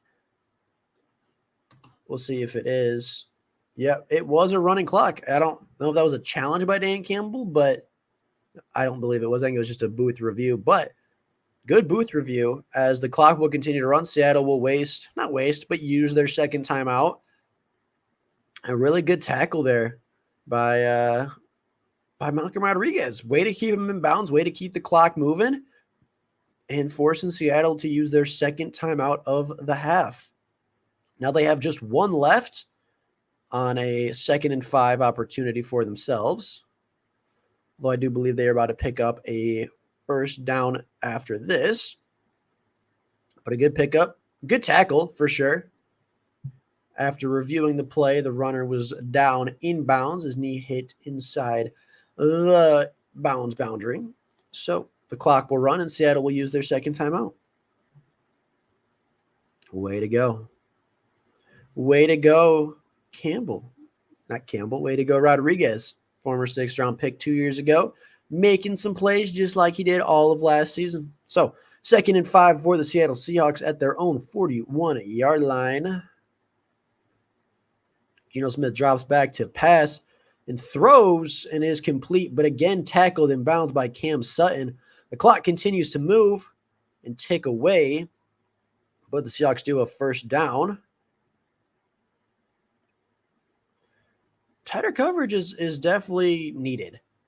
right? The Lions secondary, there you go. Another tackle in bounds, though. Cam Sutton able to get it down. Well, Seattle is creeping closer and closer to field goal range with 15 seconds left. They do take their last timeout, which I believe will bring a couple seconds back. But, yep. Yeah, so Seattle, 38. I believe 38 is where he missed the field goal before. Pulled it to the left. So they have about 17 seconds left after the timeout, which is good to know. 2nd and 6. Although I'm interested if they get to 2nd and 10 and add 2 seconds back. Okay. Time got added. And we have 19 seconds on a 2nd and 6 to see what the Detroit Lions are able to do defensively. Ideally, they stop them, right? Ideally, they don't give up any points before the half. They get the ball coming out, and they can go up and score. But we will see. Jack Campbell is lined up at edge rusher at the moment. Very fun fact. With Malcolm Rodriguez being the sole guy in the middle. Geno Smith is going to drop back on 2nd and 10. And it is going to be a completed pass to Tyler Lockett. As time ticks away, they're going to have to spike this ball. Yep. Okay, so that's how you get to 2nd and 10 with 7 seconds left. And the field goal is going to be attempted. Jason Myers coming out for his 2nd attempt on the day of a field goal. Not bad coverage by Cam Sutton, but really good route by Tyler Lockett in man coverage. And he's able to pick up a couple yards and get Seattle at least closer for a more realistic field goal attempt. Looks like Seattle maybe originally lined up as offensive and then switched over, trying to catch the Lions off guard. However, it doesn't look as though it worked. And this is going to be a 56-yard attempt. And Jason Myers hits it off the post. 7-14 Detroit Lions. They keep the lead. And they're getting kind of lucky, but they are playing very well at the same time. Little luck, a little skill usually leads to victory for your team. He had the distance, but again, just pulled it a little bit to the left. Actually didn't even hit the field goal post, just missed it outright all the way. And the Lions sit at 14-7. 2 seconds left. I would believe the Lions probably just take a knee or just throw it out of bounds. Personally on Madden, I would, just chug up a Hail Mary, see what happens. But obviously, don't want to look a gift horse in the mouth. You could be up 1, you're up 7. Just take the knee, go into the halftime, get the ball back, and drive. Although the Lions are lining up as if they are going to run a real play. So Jared Goff takes the ball. He is going to throw it deep, actually, to Amon-Ra, who drops it. That almost worked. So, yeah, Jared Goff, deep pass, 44 yards, but St. Brown fumbles, and the Seahawks recover at their own 9-yard line. So, interesting way to end the half, for sure. Very, very interesting way to end the half. I'm going to just grab a water real quick because my throat is starting to hurt. So just give me 2 seconds and I'll be right back to break down the half.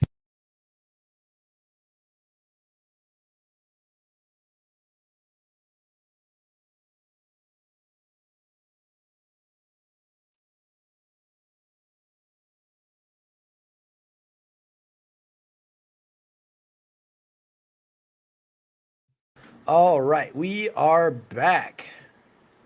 We're back. The Lions are up 14-7 at halftime. Taking a look at the box score here. Geno Smith had a very good start to his day. First half of 16 for 20, 159 yards, 8 yards per average. Not bad at all. A 99.8 quarterback rating is good for him. But Jared Goff outdueling him a little bit. 12 for 15 for 185 and 2 touchdowns, 157.6 quarterback rating for him. Lions rushing defense, I should say. Very, very good this game. Kenneth Walker, 10 for 13, but a touchdown. Zach Charbonnet, 2 for 9, 4.5 yards per carry. And Geno Smith, 1 for 3. Total 13 carries, 25 yards, 1.9 yard per carry. David Montgomery, 10 carries, 44 yards. Jahmyr Gibbs, 3 carries for 6 yards. And the rushing attack looks good. 3.8 yards per carry isn't crazy, but it's also not bad at all. It's, a good chunk per reception. Tyler Lockett is leading Seattle with receptions and yards. 4 catches, 37 yards, 0 touchdowns. Noah Fant, 2 catches for 35. DK, 2 for 34. And Jackson Smith and Jigbo, 4 for 28. On the offensive side of the ball for the Lions, 3 for St. Brown for 57 yards, I suppose. It got moved back a little bit. Live updates happen. Josh Reynolds, 2 for 42 with a touchdown. Khalif, 1 for 36 for a touchdown. Laporta, 2 for 25. Jahmyr, 3 for 19. And Antoine Green still has the lone reception on the lone target. That would have been really cool if they scored at the end of the half. That would have been absolutely insane. Unfortunately, they did not. Amon-Ra St. Brown lost a fumble, but it wasn't a super significant fumble. Not too worried about it. It happens, especially when you're just, really focused on getting into the end zone. Defensively, Julian Love leads the Seattle Seahawks, 5 total tackles. The pass defended, 1 from Devon Witherspoon, the only one on the day. Lions have none, but, defense, I think, is standing strong for the most part. Jerry Jacobs leads the team in tackles. Cam Sutton has 4. CJ has 4. Barnes has 4.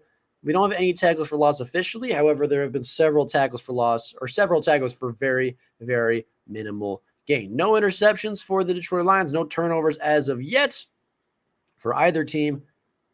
And no big plays on special teams either, other than the Jag Fox 1 for 53-yard punt. All right. So, taking a look around the league, just because it's halftime and we have a little bit of time. Going into half, it looks like Buffalo will lead Las Vegas. It looks as though Baltimore is tied with Cincinnati after a big Charlie Jones touchdown. Kansas City officially back on top of Jacksonville, looking like their old selves again. 9-3 is the current marker for them, although that is going to be taken off the field. Okay, interesting. LA is going to lead the Titans 14-10 at the half, and Green Bay looks like they will probably lead, although with 12 seconds left, Atlanta does have the ball at Green Bay's 3. Is that right? Who has the football? Bijan has 9 for 72, not bad at all. It said that Falcons had the ball at the Green Bay 3-yard line. So maybe they just kicked a field goal. That could be. Yep. All right. So they kicked the field goal. I was really hoping Tyler Algier could score a touchdown, but unfortunately, that does not look as though it is going to happen.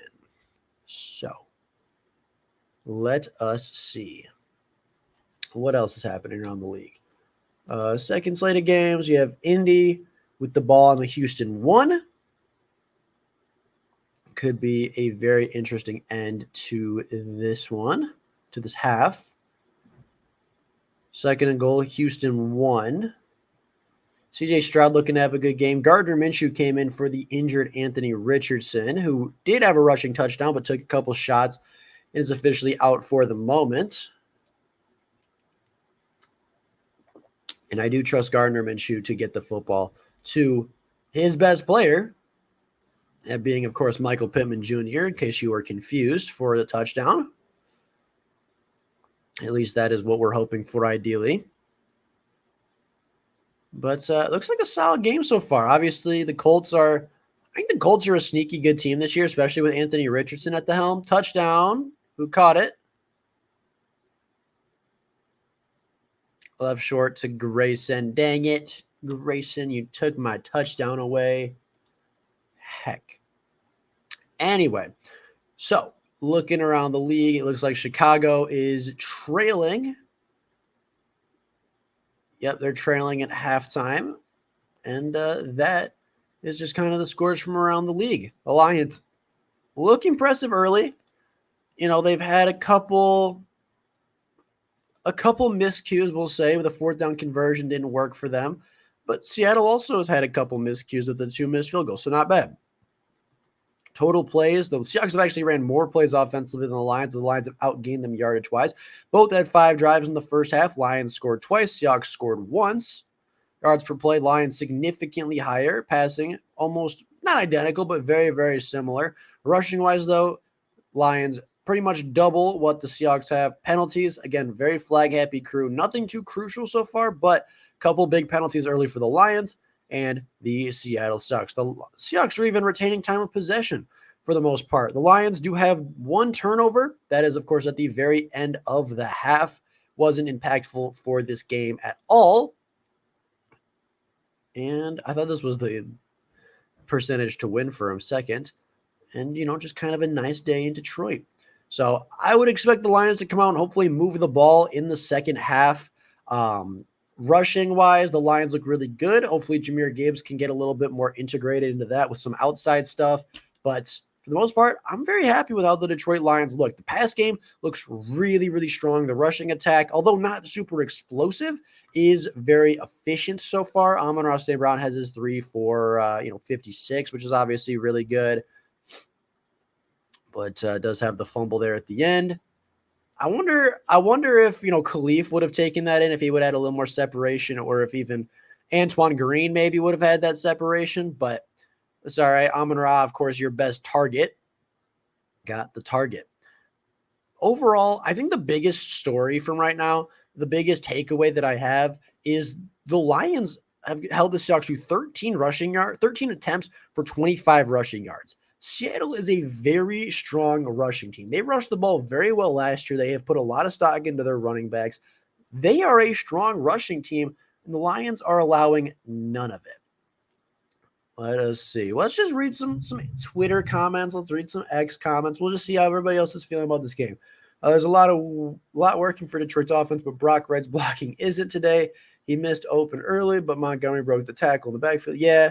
Brock Wright, not great. Maybe we see James Mitchell, not necessarily for blocking purposes, but for a receiving vertical threat. Could potentially happen. Offensive line will get blame, but there's obviously times. Let's see. 1, 2, 3, 4, 5, 6. Yeah. Justin's got to get rid of that ball. DK's questionable return, although I do think he was back. DK tried intimidating John Kaminsky, and it didn't do anything. Let us see. James Houston coverage, not my favorite. Not ideal for sure. Jared Goff, 12 of 15 for 181 and 2 touchdowns. Jared Goff is very different at home. Anthony Richardson cooking defenses that bottle up Lamar Jackson. Look of disgust on Detroit Lions' face. Flea flicker touchdown. Let's see. Not out of the question. Aaron Rodgers could come back this season. I feel like it pretty much is. All right. So not a whole lot. Yeah, David Montgomery, I think, is going to remain the lead back. So, all right. Let's see. Lions had a good first half. It seems like a lot of people are fairly happy, if nothing else, with the Detroit Lions in the first half. Obviously, you wish that 4th down didn't happen. You wish you could have been a little bit more efficient on that last drive of the game, or the last real drive of the half, I should say, where you were starting at your own 6. But other than that, the Lions' 2 offensive drives where they scored looked really, really good. They were able to get behind Seattle's defense at the end there and almost got a big play out of it. I think they've been good. I would say 3 successful drives, 1 okay drive in the 4th down, and 1 actually poor drive so far, that being the 3 and out at your own 6. But, 4 positive drives, 1 negative drive, not bad. Seattle, I'd say, has had 3 positive drives and 2 negative drives. But they've been good, right? They've been really solid. They've gotten in field goal range twice. Not their fault, not the offense's fault. The kicker hasn't been able to hit a kick today.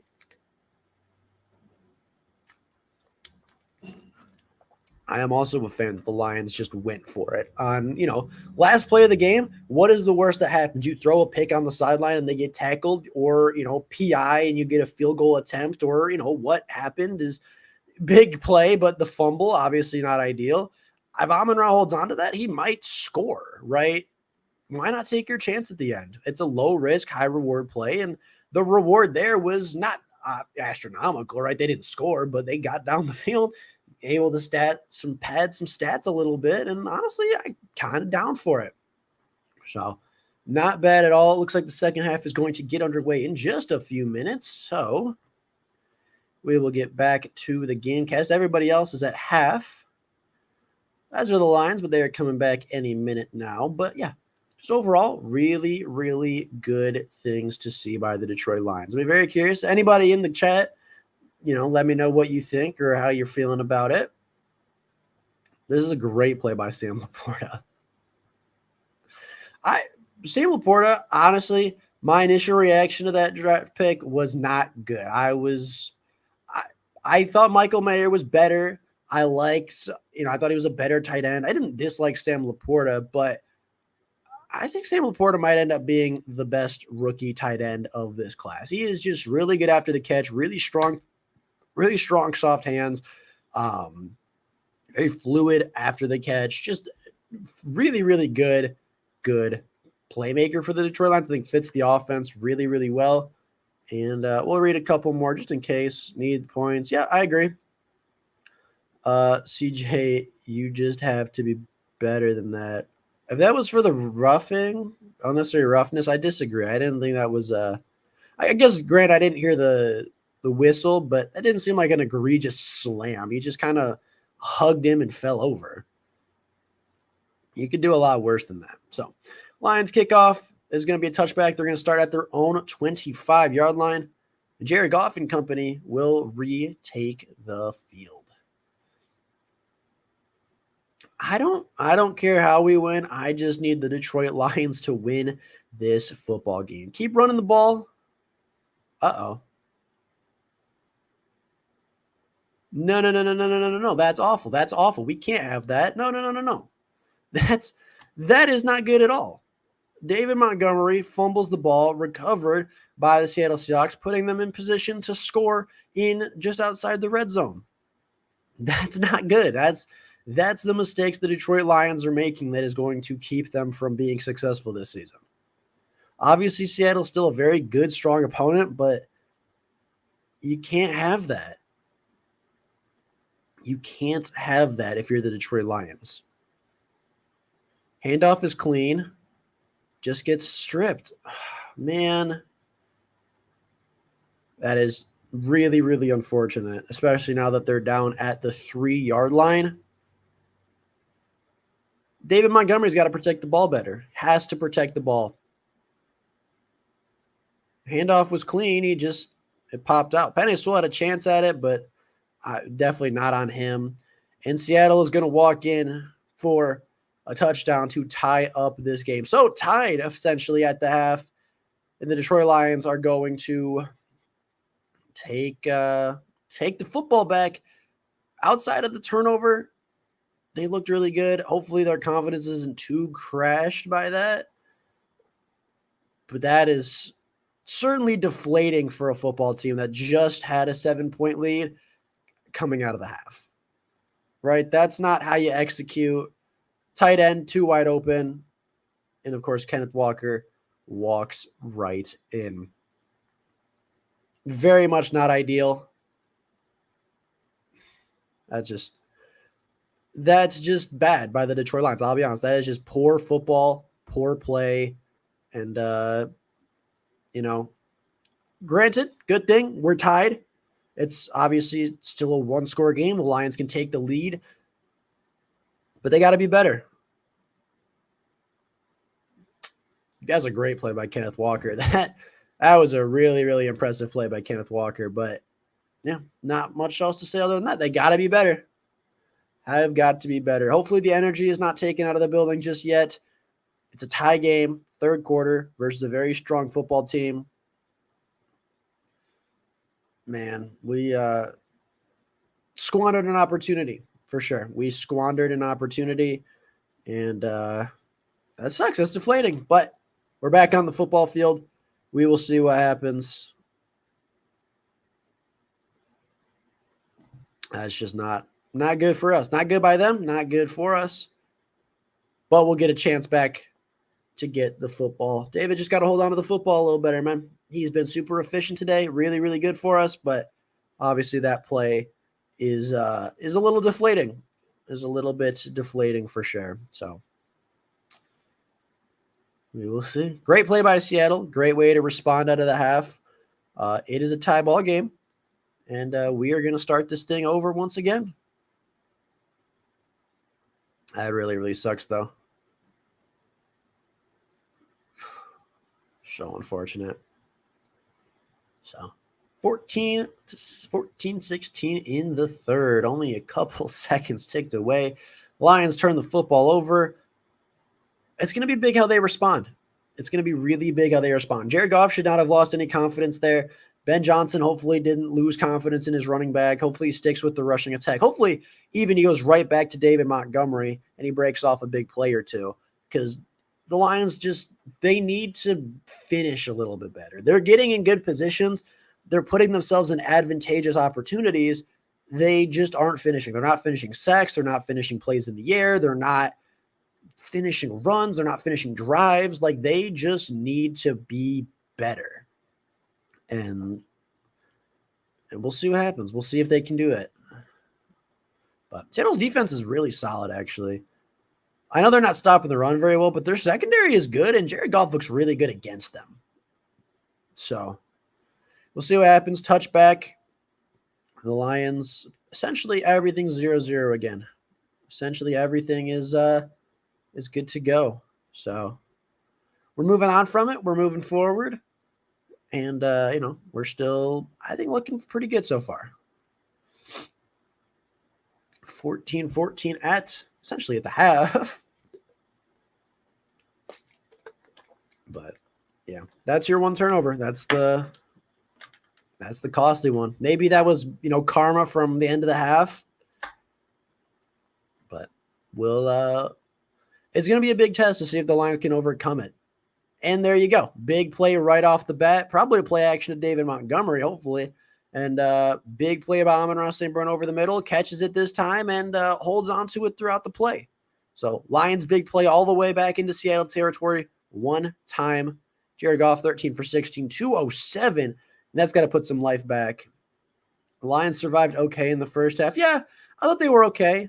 Their 2 touchdown drives were impressive. The 4th down conversion obviously really stinks that they didn't get that. The 3rd and out was not great. Obviously, the 4th drive barely counts. 5th drive barely counts. They had, like I said, 2 successful drives, 1 okay drive that ended really poorly, and 1 really poor drive of their 4. They survived. They could have definitely taken better advantage, but that's okay. Hope the lack of field goals doesn't come back to bite us in the butt.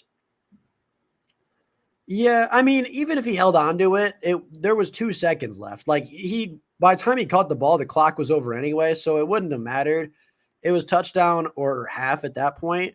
So it's not like the Lions would have gotten a field goal out of it if Amon-Ra had held onto the ball. It wasn't going to happen. So empty pocket for Jared Goff is going to throw deep in a really, really good play, actually, by Amon-Ra St. Brown. Tight coverage, really well-placed football, and just a good job of getting the ball on Julian Love, the former safety of the New York Giants, I believe.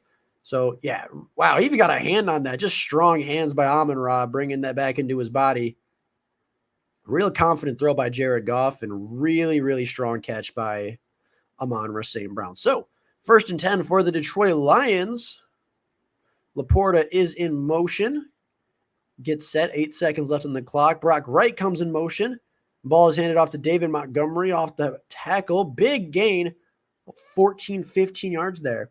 No, I meant taking. Oh, I got you. Yeah, I hope that doesn't come back to bite us either. There's a flag, though, for a face mask, so it's going to make the run even longer for David Montgomery. But, I hear you. I totally get it. I hope it doesn't come back to bite us either. I didn't disagree with the play when it happened. The Lions, that is not a face mask. That's just like a horse collar. But, touchdown nullified by a penalty. No, come on. You can't do that. again, just deflating, hurting yourself with penalties. I know this crew throws a lot of penalties, so you're probably not going to get away with too many, but man, again, just a really frustrating, man. We'll see what happens. 1st and 10 here. Play action. Screen pass back. And David is going to stay up and score, but yeah, pass interference is super unhelpful. Bringing it back to 1st and 20, I guess. It's a good play for David Montgomery, though. I would expect that a lot more out of Jahmyr Gibbs, but David did a really good job not only staying up, but contact balance and everything. So touchdown nullified, pass interference, offense number 8. Replay 1st down, back up 10 yards, essentially. So I want to see what the pass interference looked like. I mean, oh, yeah.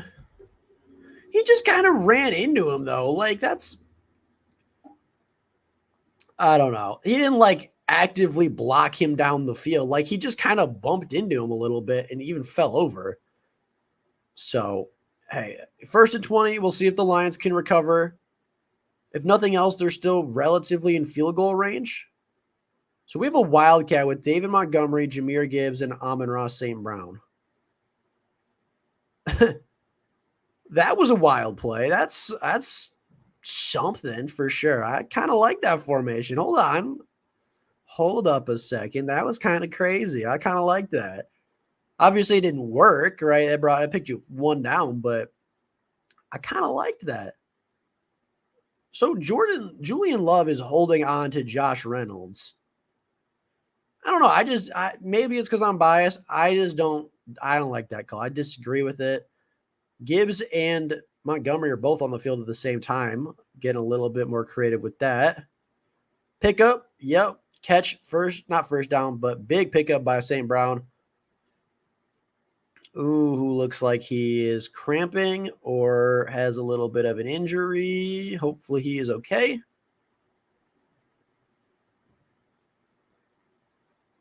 Oof, he is jogging, though, so hopefully he's okay. Hopefully just a little cramp or just a bruise or something. He did get hit on the arm pretty hard by that peanut punch that, Kobe Bryant likes to have. He did get rolled up a little bit on, but so we'll see.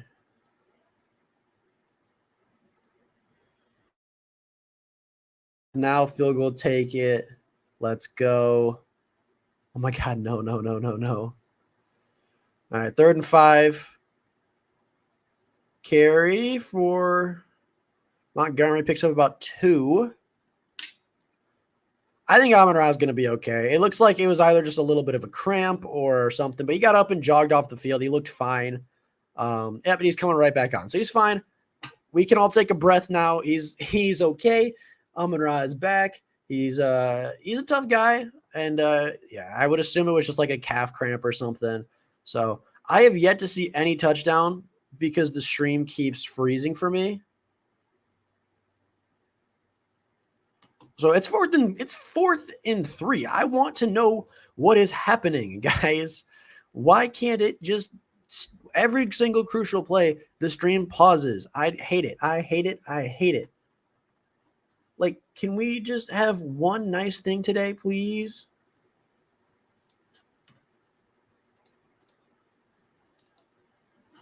Anything? It's back to 3rd and goal. Laporta got a catch, which is kind of nice to see. Come on. No. I want to see what happens. The streaming platform today isn't worth it. We got first on a trick play. That's kind of scary. I don't know how I feel about that, especially when you're in a tied game in the 3rd quarter versus a talented offense. But hey, whatever. Yes. All right, somebody honked outside. Touchdown to Troy Lions, 20-14. David Montgomery got in the end zone. If you bet on the over-under of half a touchdown for David Montgomery, you made a little bit of money today. You probably should bet on it every single week. What is happening, guys? Come on. Why is it I wonder if it's me or if it's somebody else. So, okay, I didn't get to see hopefully we can watch the 4th down conversion. The stream is back. I just refreshed the page again. 3rd and goal.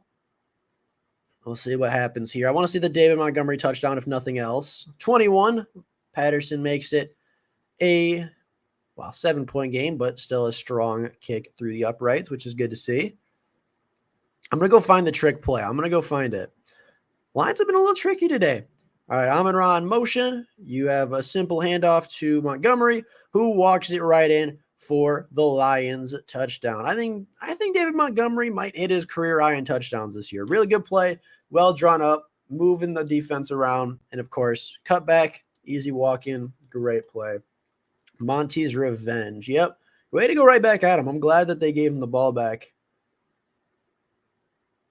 So let us see. Somebody had to post it. There we go. Is Amon-Ra over 100 already? Good for him. Let's see it. Let's see it. Gibbs in motion. Oh, oh, oh! I don't know how I feel about that one. Hold on. I don't know how I feel about this. So, okay. So Gibbs is in motion, right? You flip it to St. Brown and split the tackles. I mean, I don't disagree with Penei Sewell being your lead blocker out here, but he didn't really do anything, unfortunately. But I'm not sure how I feel about this play. Okay, see if Amon-Ra in motion. See, like this guy, if he was going upfield, could have just broken that thing down real quick. I mean, the lane is there. If this is Khalif Raymond, it might be a touchdown even, but oof. Also, if Penei Sewell is able to get out to this guy, it also might be a touchdown. But Quandre Diggs is fast. Way to not hold, though, because that could have been really bad. That is certainly a tricky play by the Detroit Lions.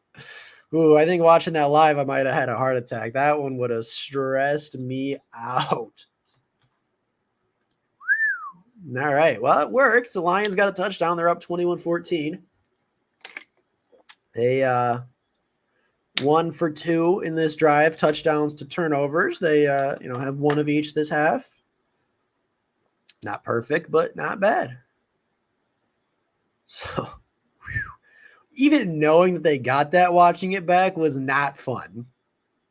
Not fun to watch. I knew they scored a touchdown on the drive, and I was still really stressing about it. But again, the Lions offense looks pretty good.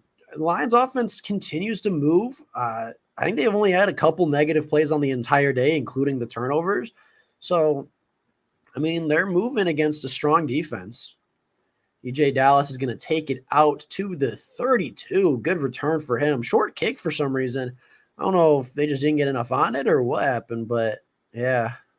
Short kick, big return, 32-yard line for Seattle, and they will take the field right back. The second half is where we need to see the Lions start to get some turnovers. We need to see them either get a turnover on defense or get some 4th down stops or, get some sacks to start. Let's get the quarterback on the ground to begin with, and then maybe, try to strip the ball, get some turnovers there. But I'm really starting to get worried about not finishing plays. That's where the Detroit Lions have struggled for a very long time, is not finishing plays. And now it's the fact that they're minimizing the damage off of those unfinished plays. But if they just finished it in the first place, you would have even more success. So I think that's the next step for the Detroit Lions as the Lions unveil their statue of Barry Sanders. I think that's the next step for them, is they have to finish plays, stop letting Seattle extend plays, stop letting Geno Smith escape, put a spy, contain the QB, do something to not let Geno beat with his legs. Because honestly, That's where a lot of Seattle's damage has come from today. It's Geno Smith just extending plays, making good throws down the field, rolling out of the pocket. That was a blitz, and Campbell almost got there. Good tackle by Sutton, who's, I think, following now. I think Cam Sutton's following DK Metcalf, which I like a little bit better. It seems like Amon-Ra has a little bit of an ankle or a toe thing going on. Probably turf toe, if I had to guess from what it looks like. But I'm not sure if this is live or if this is from when he went out earlier. I'm not entirely sure. So 2nd and 5 for the Detroit Lions. Kenneth Walker gets the ball, cuts it back, and is met at the line of scrimmage, but pushes forward for about 3. And that'll bring up about 3rd and 2, 3rd and 3. So, unfortunate first down after a 4th down. So that was right now, but Amon-Ra's back up. Looks like he's going to be okay. They were getting the towel between his foot. So it's either a little ankle thing or there was some turf in his shoe or something. Not totally sure, but he's back up walking around with gloves on. So we'll see if he can return. Hopefully he can, because he's obviously our best receiver. So short to Tyler Lockett. Good, strong tackle there by CJ, but obviously we know it amounts to not as much as we would like, as Seattle is going to pick up the first down on the very next play. I think the Lions need Emmanuel Mosley back sooner rather than later. They need a bigger, more physical cornerback that can run with these big guys. Cam Sutton's not bad, but Emmanuel Mosley just knows DK a lot better. I think Emmanuel Mosley would have helped a lot today. So short yardage for Kenneth Walker. He is going to get it. It's going to be about a 3-yard pickup. First down. Seattle is going to keep on moving. But not a bad day for the Detroit Lions, as Kenneth Walker is starting to heat up a little bit. Not a bad day.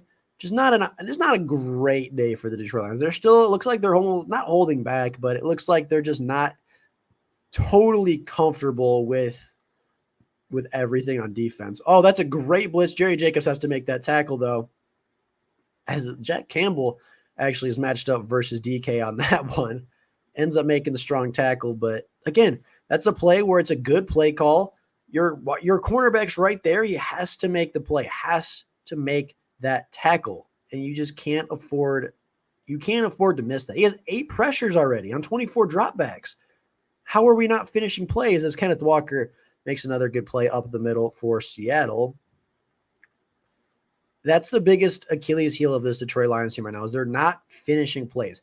8 pressures on 24 dropbacks. Like, that's really, really good. But they just need to get Geno Smith on the ground. They need to force some negative plays. Geno drops back on 2nd and 3. Draw for Kenneth Walker, who, again, is heating up. Makes a guy miss down to the 21. And then I see Will Dissly is going to get a nice little 7-yard catch and pick up the first down. So, I mean, good draw play. Ideally, Campbell makes that play and steps up. I mean, he kind of gets blocked. CJ ended up, forcing the tackle, but kind of missed it at the same time. The Lions, I keep repeating it because it's the biggest thing, as it looks like Will Dissly is going to pick up the first down there, put the Seahawks, I should say, in 1st and goal situationally.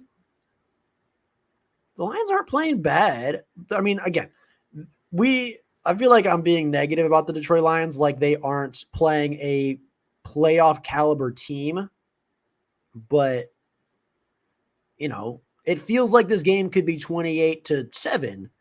Right? It feels like this game could even be, 20-31-7 right now. If the Lions just executed, or, they could have 24 with that field goal they wanted back, not fumbling. It could be, realistically, it should be 24-7, but, the Lions keep making mistakes. They're not finishing plays. And that's why we're here at 14-21 with Seattle in the red zone. So, granted, it could also be 21-20 with the field goal misses, but both sides are just, I feel like both sides are missing opportunities. Both sides are kind of failing in crucial moments, and that's not great for either side, but it makes for a close football game, I suppose. So Kirby Joseph is now matched up versus DK Metcalf on 2nd and goal. Not sure I love that. Fumble, though, by Gino. And I think that's going to be PI on Kirby Joseph, but also face mask on DK. So offsetting penalties, replay 2nd and goal. Kirby Joseph should not be matched up versus DK Metcalf. I'm just going to say it. He should not be matched up at all. That's not a good. Kirby Joseph is not a man-to-man guy. He's not physical. Well, he's physical, but he's not DK Metcalf physical. So where's the pass interference then? Oh, okay. Yeah. At the end there. That's fair. Offsetting penalties are very I think that's a very fair trade-off for sure. Now, I think Kirby Joseph interfered with him because he was being pulled by the face mask into DK, but offsetting penalties make sense for sure. So the Lions survive a nice little, offsetting penalties call. Oof. And the stream pauses again. Come on. Is it just cruel sense of humor today, I suppose? There it goes. Quick fix. As I say that, it causes again. Why can't we just have nice things out here, huh? I know that a Wi-Fi at Adrian isn't ideal, but come on, it's doable. It's passable. We're not running too many things today. Everybody's hungover from last night. It's not a big deal. That's got to be holding. That Gino throws it away on 2nd and goal. That had to have been holding on Romeo Okwara. Come on. He dragged him down. Let's see. Jerry Jacobs on Tyler Lockett. That's a good matchup I like for us. He's a sticky guy in coverage. Derek Barnes ended up taking him away too at the end there. Good coverage by the Lions there, especially on Tyler Lockett. That's who they focused on. That's who the quick read was even. But that's a good play for them. So, yeah. Should have started Josh Reynolds. All right, Gino drops back again. Quick pressure, and Kirby could have had that. Kirby could have picked that off. I'll tell you what. Kirby probably wants that one back. He's on JSN. Drives on it. Yeah, I was a little far out, but he probably wanted that pick. That would have been a pick 6 for the Detroit Lions. Jason Meyer steps up again to take a kick. This one's significantly closer. Only about a 25-yard kick. And it's up, and it is good. All a little bit to the right, but good nonetheless. Again, going to keep saying it until the Lions finish some opportunities, but that could have been a pick. That could have been a pick 6. It just feels like the Lions could be running away with this game, and they aren't. They're still learning how to win decisively. They learned in year 1 how to be competitive. They learned in year 2 how to win. And this year they have to learn how to win in a dominant fashion. They have to learn how to win and put away opponents early and not let them back in the game, because now Seattle's in the game still, right? If you take your field goal instead of going for it on 4th down, that's 24. If you don't give up the fumble, that's probably only 10 at this point. And if you pick up that, if you pick off that football by Kirby Joseph, that's, 31-7, right? So 3 plays is the difference between 31-7 and 17-21.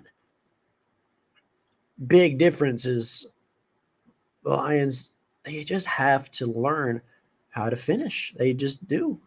That's until they can do that, they're not gonna be successful, unfortunately. So, yeah. All right, Jason Myers, kickoff, touchback, ball at the 25. Let's go Lions. Come on. Go up here by 2 scores. Go 17-28. Go up by 11. I'm feeling pretty good, but obviously you still got to do that, and that's easier said than it is done.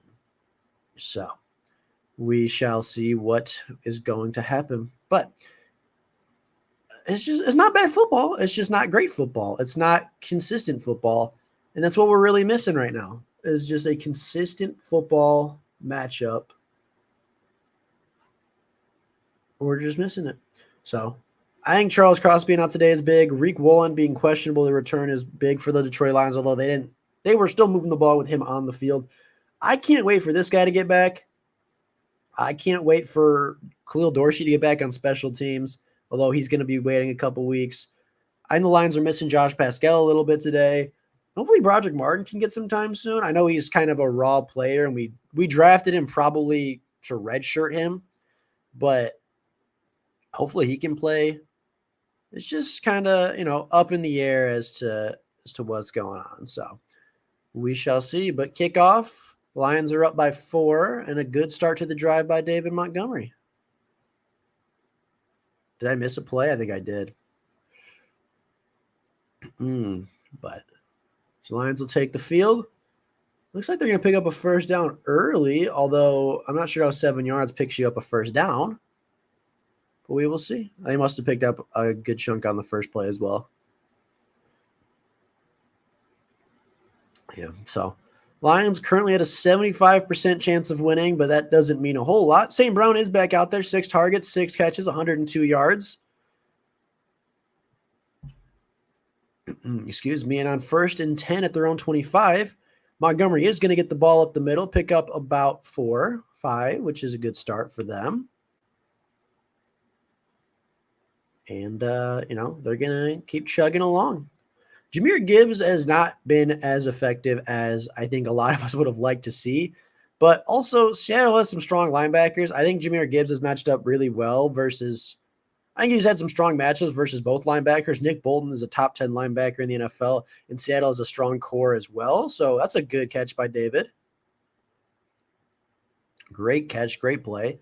Jahmyr Gibbs in the receiving game, I think, is good. I think, in the running attack, obviously, Jahmyr Gibbs is leaving a little bit to be desired.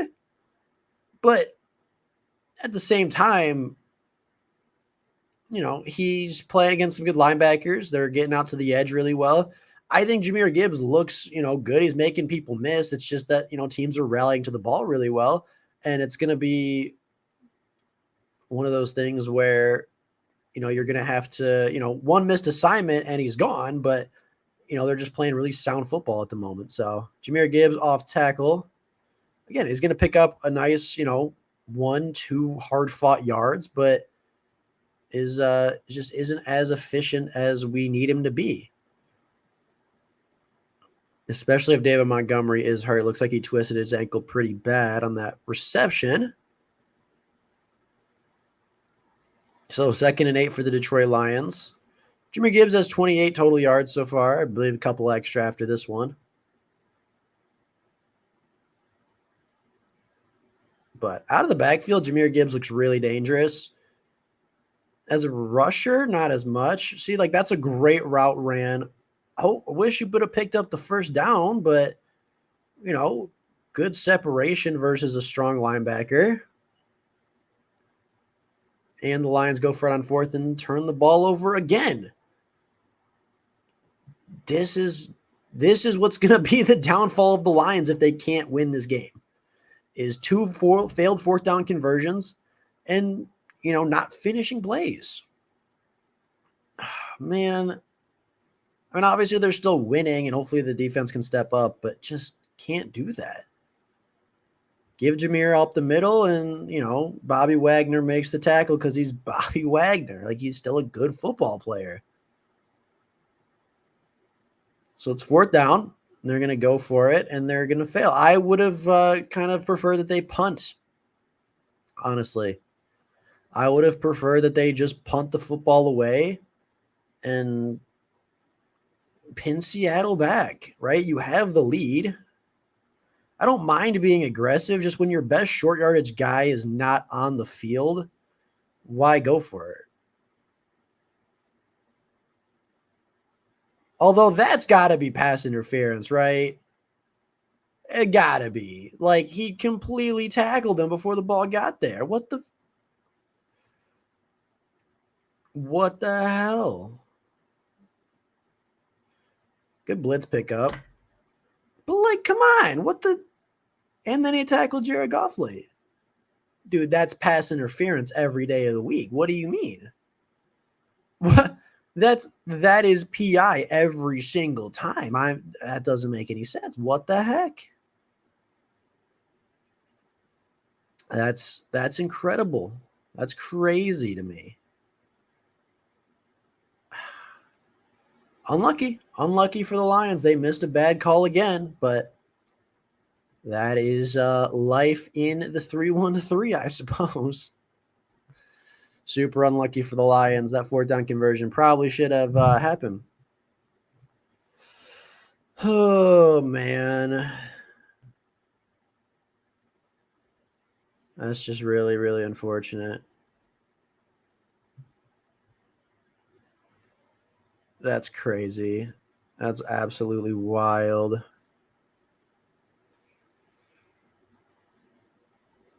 Unfortunate. Everybody else agrees. Obviously, they're all Lions fans, but it's, first down.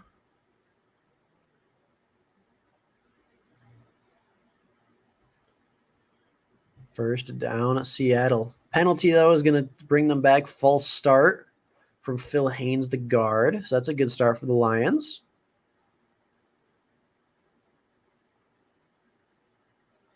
Good start for them defensively. Back the ball up to midfield exactly.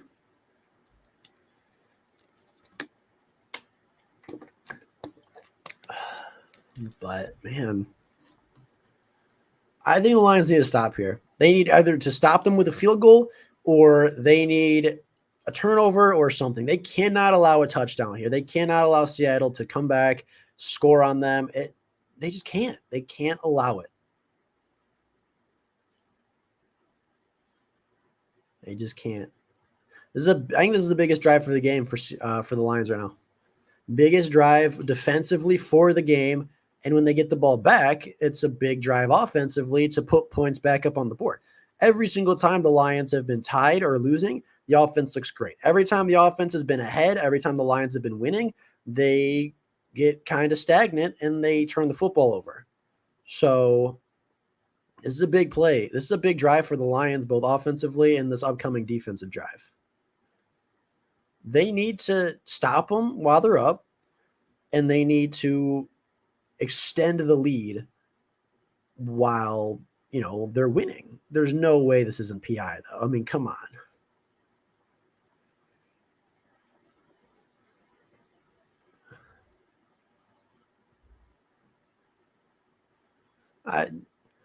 Maybe you say that's uncatchable, but he got him so early. It's hard to argue that he couldn't have gotten there.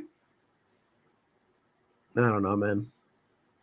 I don't know. I disagree, but we too late now. Too late now.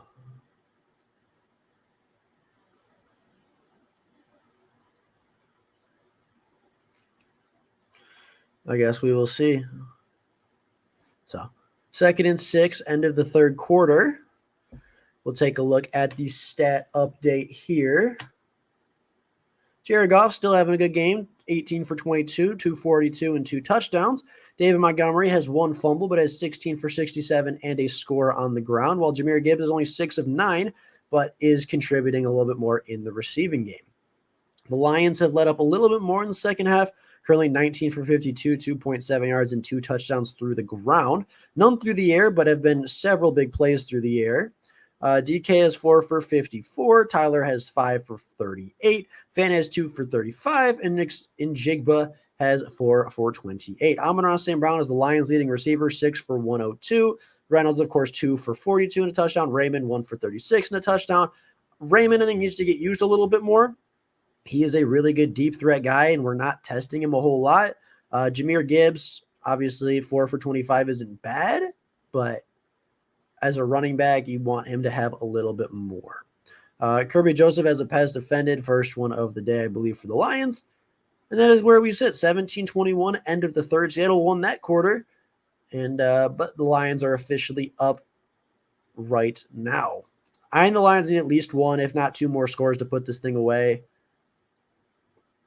It's the fourth quarter. It's crunch time. This is where the Lions need to come out and, be strong. They need to have a strong defensive foundation. And, they need to make plays. They really, really just need to make plays right now. Let's see what's going on with the Lions community. Is they back? Yep. Will Dissly, another catch for another first down. The Seahawks are driving into Detroit Lions territory as we speak. And it's not, I don't know. I feel defeated because obviously, the Lions are not playing their best football. The Lions are winning, right? The Lions are up against a very good team at home, but it just has a bad feeling about it. The Lions have missed too many opportunities today. And if they lose, it's because they missed too many opportunities. Not because they weren't the better football team, but because they just weren't. They couldn't finish, and that's the problem they're having. So, play action. Will Dissly breaks a tackle of Malcolm Rodriguez and picks up some good yardage. So, down in the red zone now. Oh, come on, Detroit. Make a couple plays for us. Again, pressure, but not a sack, not a deflection. Malcolm Rodriguez also has to make that tackle, but ideally the pass doesn't get there in the first place. So Seattle's starting to heat up. They're starting to get confident. We'll see. 1st and 10. JSN in motion. Fake to him. Geno Smith with lots of time that time. Check down and about a 6-yard pickup. Oh, my goodness. Obviously, it's not over. We still have time to score, and we're still up, but maybe I'm being pessimistic. Maybe I just expect more out of the team than I should, but it doesn't feel like the Lions should be winning this game, let alone are winning this game. So we'll see. 1st and 10 for the Detroit Lions. Although I'm not sure what's taking so long after that play. We'll see.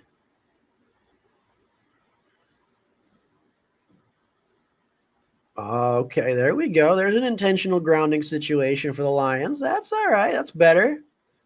That's what we want. 1st and 10. Geno Smith, looks like changes formations at the line. Not formations, but changes where he steps. So Geno Smith, a little fade, and that is absolutely nowhere. I'm going to guess that was a miscommunication more than an intentional grounding, but that is still going to count.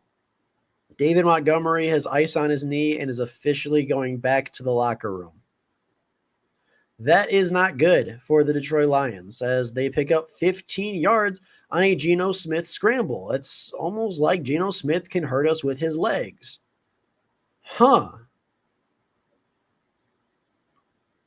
Yeah, I don't know. That intentional grounding is a little weird, but they also missed a big PI earlier, so it kind of evens out. Plus, there was absolutely nobody in the area. So I get it. I think by rule, by definition, that it was. He just threw the ball away, but there was no wide receiver in like 15 yards. So I get it. I think it was a miscommunication. Tyler Lockett wasn't supposed to come back, but there was nobody within like 10 yards of it. And Geno Smith grabbed it, threw it away from the pocket. There was nobody there. Like, whether it was a miscommunication or not, like he still threw it at a bad time. You know what I mean? So 2nd and 20. We'll see what happens here. Low snap for Geno Smith. Charles Harris coming around the edge, but Geno Smith escapes and picks up 15-16 with his legs. They got to figure out how to contain the QB scramble. Next week is hopefully nothing too bad here. Next week is, I believe, Desmond Ridder, who can scramble. The week after that is Jordan Love, who can scramble. Like, they face a lot of mobile quarterbacks, so they need to figure out how to stop the quarterback run. They need to be able to stop quarterbacks escaping because the defensive line's getting pressure. I don't know if we just need to send Jack Campbell as a spy to step up or what, but we really need to do something. That is an illegal formation.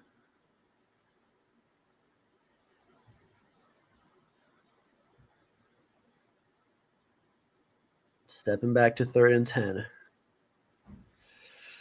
Oh, Lions, come on. Hold them to a field goal if nothing else. If not, a turnover would be great too. It's 3rd and 10. Just don't allow a first down. It's not that hard. Just don't allow 10 yards. Your defense has been good all day for the most part. Just don't allow a bust in coverage. Don't allow a breakdown. And we're going to be okay, right? Come on. It's 3rd and 10. It's a big play. Seattle called a timeout, which is pretty crazy. Oh, come on. Just don't allow anything big on the play. The Seahawks have had more penalties than the Lions, but the Seahawks have also gotten away with a penalty or two. So, they call a timeout because they weren't ready. I think that's the crowd coming in and playing a factor today. So there you go. But, certainly a big play for the Detroit Lions. It is 3rd down and 10. We're going to commercial. I'm trying not to look at the thing. I don't want to know what happens. I'm just trying to keep it as genuine a reaction as possible.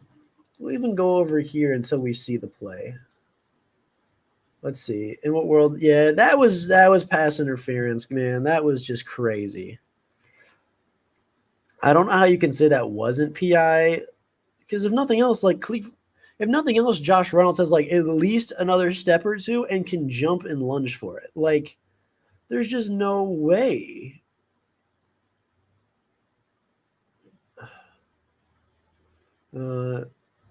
Field turf systems. This field has been fine today. I mean, obviously people have been hurt, but no, it's been injuries from a hit, not injuries from the field itself, which is good. I do think they should have punted, but we'll see what happens here.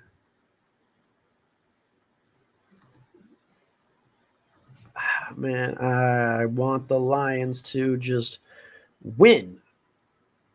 Come on. 1st and goal at the Lions 5. They have to.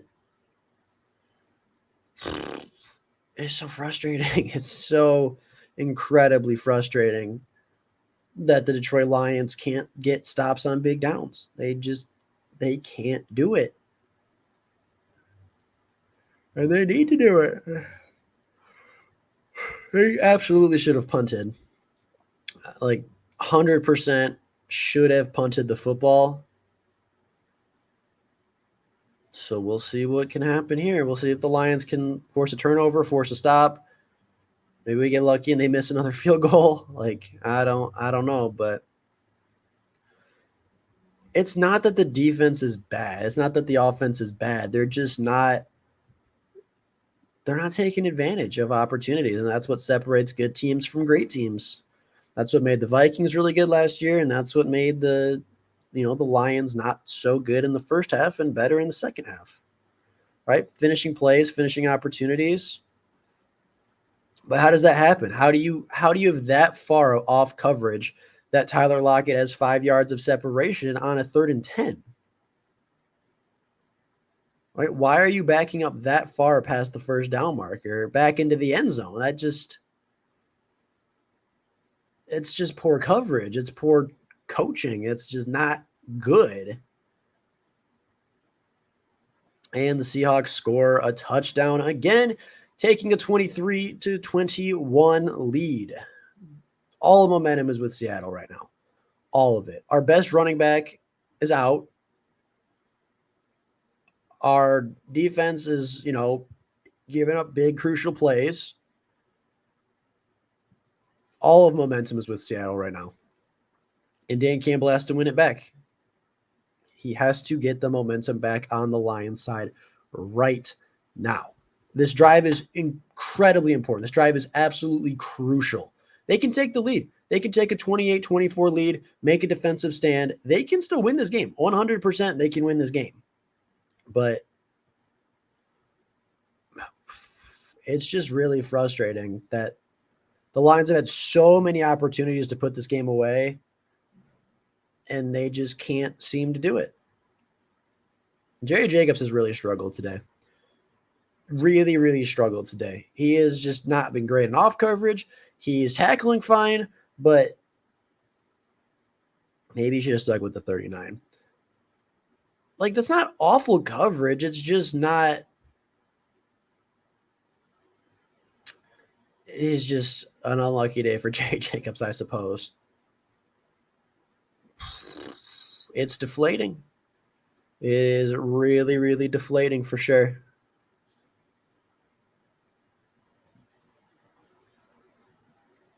But, that is how some weeks go for teams. And hopefully, I still think the Lions can bounce back. I still think they can beat Atlanta. I still think they can beat Green Bay.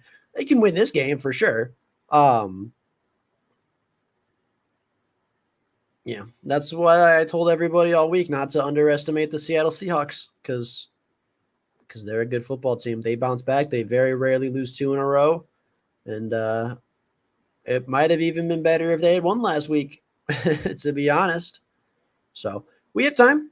I still think the offense can get down the field and score. Obviously, without the Montgomery fumble, without the 2 failed fourth down conversions, you're looking at 3 possessions back where you either put them farther back in territory or, potentially keep them off the board. So the Lions haven't played a poor game. They just have played a sloppy game. And that's both frustrating and very exciting because when they figure it out, if they figure it out, they're going to be a really good football team. And if they can't figure it out, they're still going to win probably 7 or 8 games because they're that good. But then you have to call into question the coaching, right? It's a sloppy game. They're not that they're not prepared, but they're just, like I've said all game, they're missing key opportunities, and it's just not very good for them. So the Lions are going to take the ball back. Seattle has 7 points. I believe they have 17 of unanswered of the last couple. So that's not good, but we'll see what happens. All right, Lions out to the 25, and we're going to take back over. We're going to hopefully score a touchdown. We're going to get into the end zone. We're going to bleed, 8-9 minutes off this thing and hopefully return. Craig Reynolds should probably get a couple carries. Hopefully David Montgomery can return, although it looks like his knee was twisted up pretty bad, so maybe not. Hopefully Amon-Ra St. Brown is okay. But your 2 top offensive weapons were out after that last offensive drive. So, and Craig Reynolds right there gets a carry, which means David Montgomery probably isn't ready to go. He probably won't return to the game. So 2nd and 10, not an ideal start, but not too bad. We can still make up for it. Jared Goff has been really, really good today. But it's all going to be for naught if they can't drive this ball down the field and score. St. Brown looks like he's ready. He looks like he's catching footballs, which is a good sign. But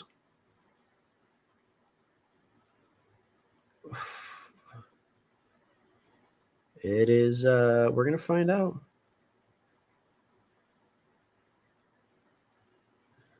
Did they say timeout was called?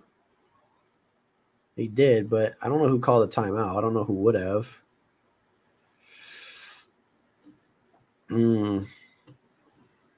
So most passing attempts without. Don't put that on the screen because then Jared's gonna throw one. All right. So Raymond in motion, first down run with Reynolds, back up to the line of scrimmage. Oh, is Vaitai hurt? Is that why they're down? Yep. That's why they have an injury timeout. Halapaloi Vaitai is on the ground. Injuries are piling up there. It's not good for them. It looks like his hamstring or his knee, something on the back of his leg. But hopefully he's okay because he's a big part of this offensive line. Obviously, Graham Glasgow is going to be a fine replacement, hopefully, but obviously, anytime you lose your starter, it's not very good. So we're going to see. We are definitely going to see. The game is a weird one. Like I said, obviously now the Lions are losing. It feels like they should probably be down by more. But if they just were able to, capitalize a little better, they would be fine. Green Bay is going to be 2-0 after this week. So if we want to keep up in the division, we're going to have to take advantage, right? And I don't think that Atlanta and Chicago are necessarily the best teams, but 2-0 is 2-0. Leading the division is leading the division. So if we want to keep up, we have to keep winning games. Our first two games were much tougher, but I still think we should win this one, and we definitely deserved to win the last one because we did. So injury report for Big V. Hopefully he's able to make a recovery. But all right, Jahmyr Gibbs, 5th reception, a couple yards, 7. Bring up a 3rd and 3. That's not bad. But this is a crucial 3rd down. Every 3rd down is crucial from here on out. Every play is crucial from here on out. You can't turn the football over. You need to make some plays. You need to work down the field. You need to score at least a field goal, if not a touchdown. Field goal at the minimum on this drive is what has to happen. If we can't score a field goal here, I'm worried that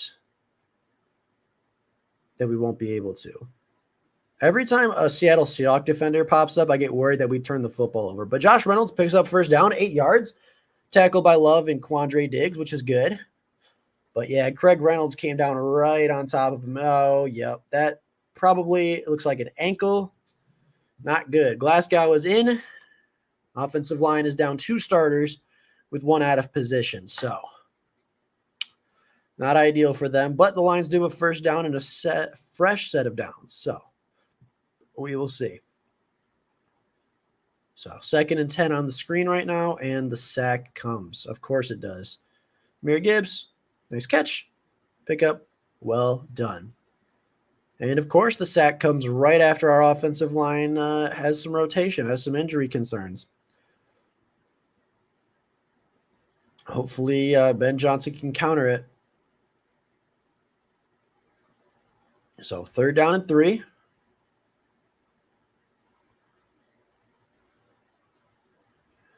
And we will see. Where's Josh Reynolds? Josh Reynolds is right outside.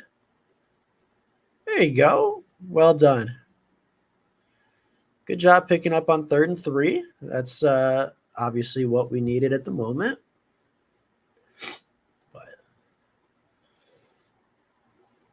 got a lot on his plate. Yeah. Jared Goff is going to have to carry us to this one, boys. He's been great. I don't think relying on the throw is that poor of a decision here because Jared Goff is 20 for 24, but we're going to see. So Jahmyr Gibbs in motion, play action, and yeah, Jared probably should have just gotten rid of that one, to be honest. No, pick six by Seattle. Very next play. That's probably the dagger. That's probably the one that did it. The Detroit Lions.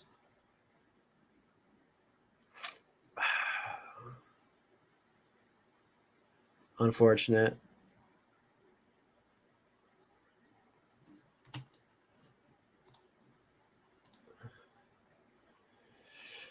Oh, and the Seattle Seahawks take a 2-score lead with just 8 minutes left.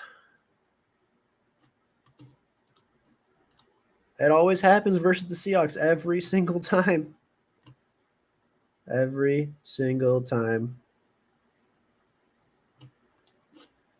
The pick 6 happens, and Seattle will probably walk away from this game 1-1, just like the Detroit Lions.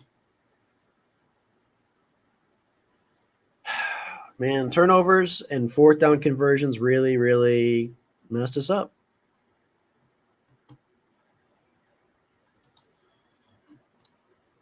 And the stream isn't even working anymore, so I can't even see what happened.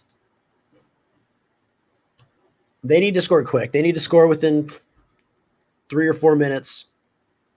Of course, they kept showing the streak. They were asking for it to happen.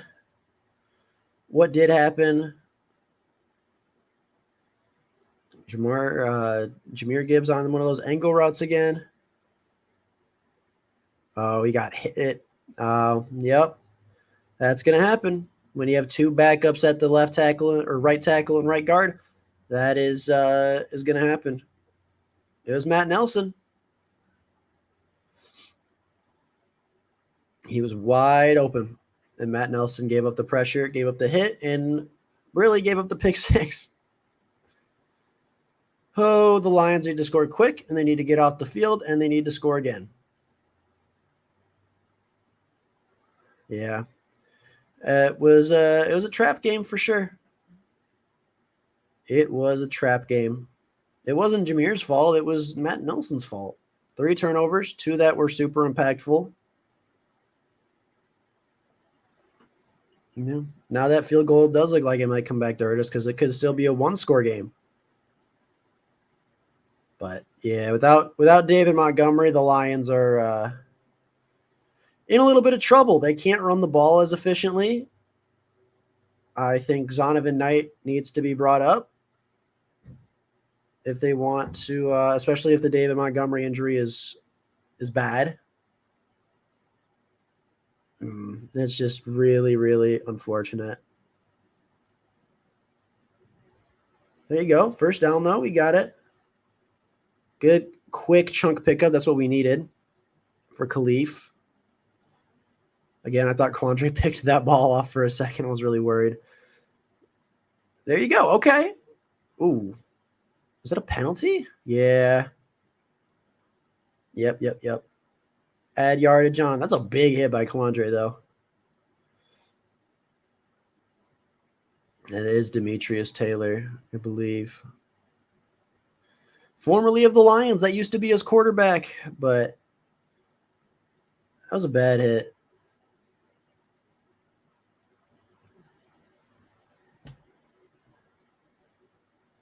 So 7:43. If the Lions can score with 5 minutes left, I think they give themselves a chance, but yeah, that's a late hit on the quarterback. You can't have that.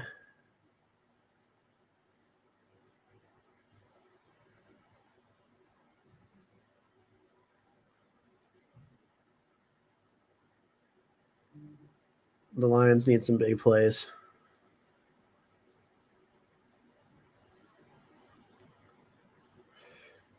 So 3:38. The Lions took another sack because the offensive line is in shambles. Big V was a bigger part of the offensive line than people realized. It's a huge Big V is a huge part of this offensive line. We have 3 starters left, but the right side is not good right now. It just isn't. So that could have been a catch though from Khalif on first down. Oh, need something big. Yeah, that could have been a catch. That also could have been probably PI, but that one was a lot closer than the other ones. Need Jared Goff to do something for us. Come on. Ben Johnson, you got something. I can tell. Let's see where this sack comes from, because I bet it's the right side. Yep, it's Graham Glasgow and Matt Nelson giving up sacks again. Yep, they need some help over there. They need either Penny to go to right tackle, or I don't know, man. They need something. They need some help. They really, really do, because that right side of the offensive line is not getting it done. Connor Galvin needs to come in or something. Something needs to change, because it's not good, and it needs to get a lot better.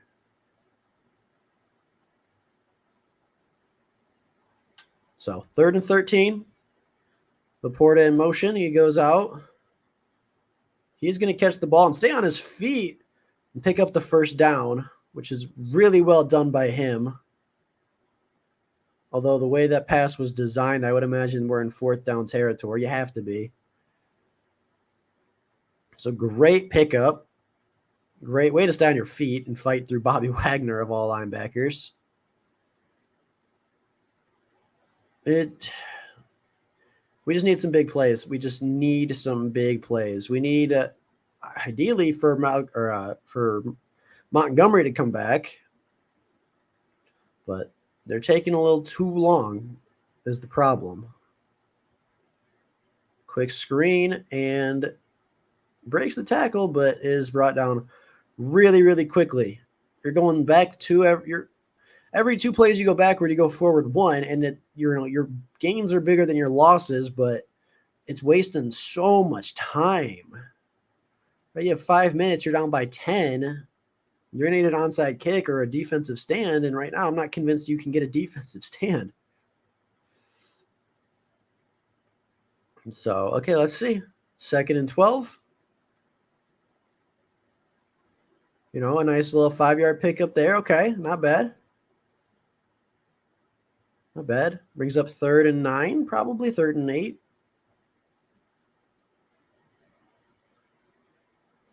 The Lions are going to get into the goal line eventually, which is good. Sam Laporta is a steal of the draft.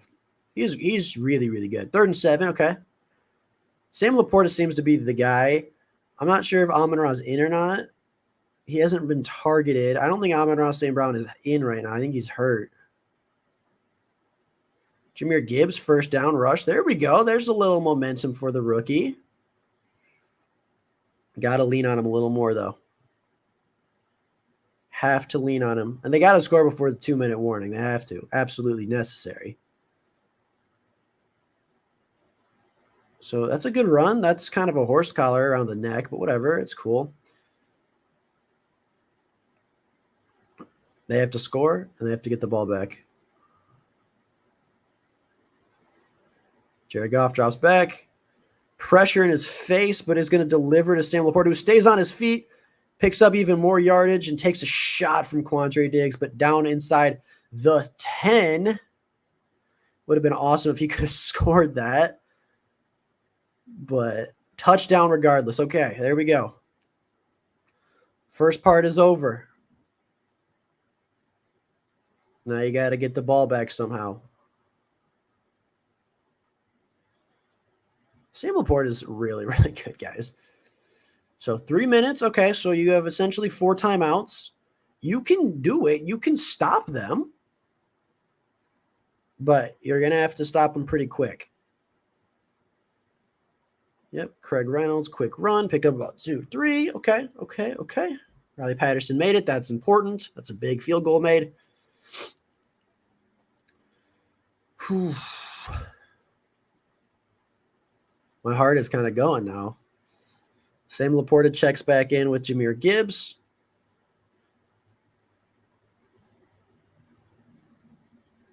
And is 2nd and goal. I believe we scored a touchdown here with Josh Reynolds, who's on the boundary, versus, yep, touchdown. There we go. 2nd one for him today. Great day for Josh Reynolds. You got to get the ball back, though. I don't know if it's an onside kick. I don't know if it is I would trust your defense. You have to. You have to trust your defense. Your rushing attack, your rushing defense has been really strong so far today. Just play tight man coverage, no zone, no off coverage. You have to. You have to. Onside kick, I feel like, is really dangerous, but if you do it and they get a field goal out of it, you still can drive down and win the game, and obviously gives them less field to work with. So we're gonna see what happens here. Really good throw by Jared Goff, third touchdown. Again, that pick really wasn't on him, but it's going to count against him.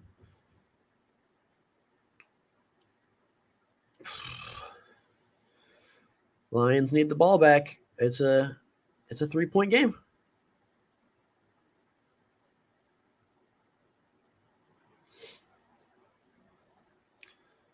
So they do give the ball, and DJ Dallas returns it to the 28. I think they kicked it short on purpose to try to get a fumble, but this is where you have to stand strong as the Lions. This is where you have to be strong defensively and create a turnover or a 3-and-out, but something has to happen defensively if the Lions want to win this game. CJ has to make a play. Aiden has to make a play. Houston has to make a play and get to the quarterback. Somebody has to get home. Has to. No more than one first down on this drive. If they get 2 first downs, it's probably over. So DJ Dallas up. Took a hit, but didn't fumble. That should be a penalty on Nick Bellore. What is he doing?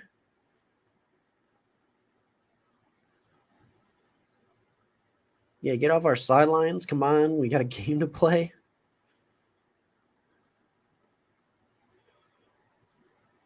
There's no penalties on the Lions. Come on. We can't afford any. 1st and 10, 3:03. Whew.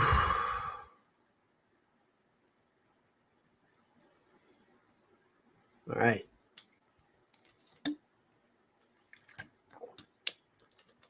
Let's do this thing. Okay, they're at 3rd and 8 right now. Have to stop them on 3rd and 8. No off coverage. Tight press. Come on.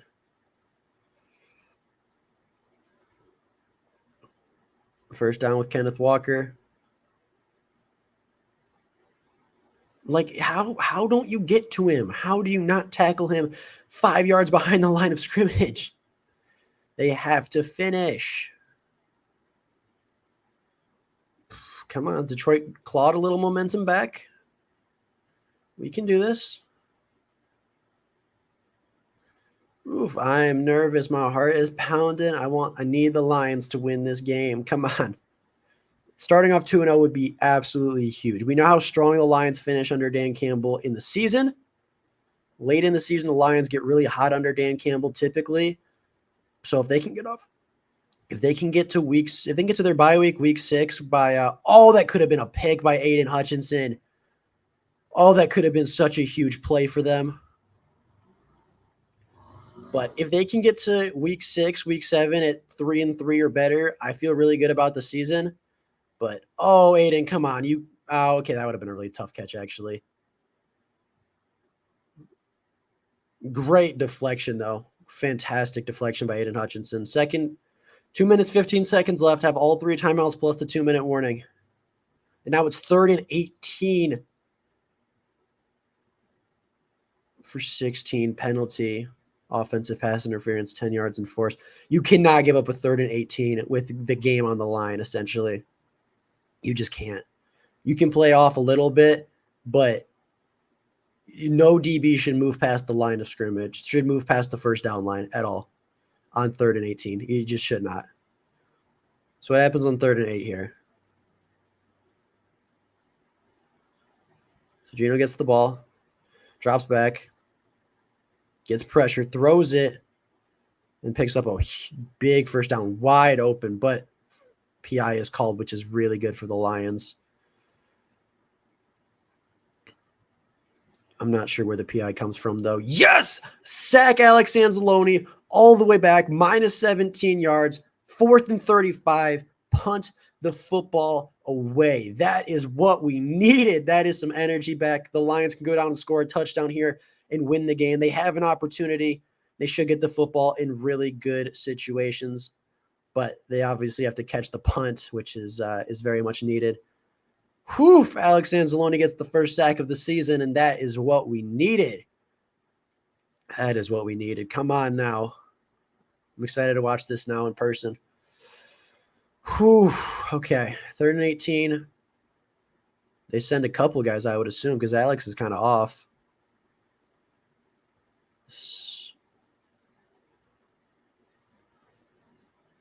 What is happening? Long extended play.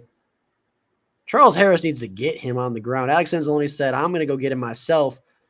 Tackles him. Great play for them. Okay. You got your stop. I mean, unless they go for it on 4th and 35, which would be pretty crazy. But how do you not get him? How does Charles Harris not get him? How does, Aiden Hutchinson not get him there? The pass rush needs to finish. They need to work on tackling. They really, really do. Oof. Oh, I'm stressing, guys. I'm stressing. I need the Lions to pull off a victory. 2-0 would be incredible. Do they deserve it? Yes. Could they have played better and this game could be over already? Absolutely. But they should get the ball probably at midfield-ish, inside the 40, inside their 40 at least, with a minute left and 3 timeouts. I trust Jared Goff. I just don't know if I trust the protection to get Jared Goff the time he needs. I think you either need to keep Sam Laporta in the block, you need to scheme something up, but you cannot let Jared Goff just sit in the pocket with those two on the right side. Graham Glasgow is not playing well. Matt Nelson has not been playing well the last couple snaps. The offensive line needs to step it up. Absolutely. Hopefully, maybe Amon-Ra can come back, but I doubt it. He's probably out for the game.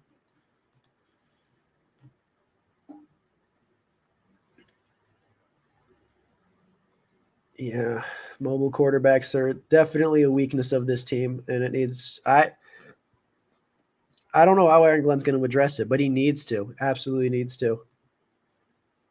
Register a sack this season. Yep.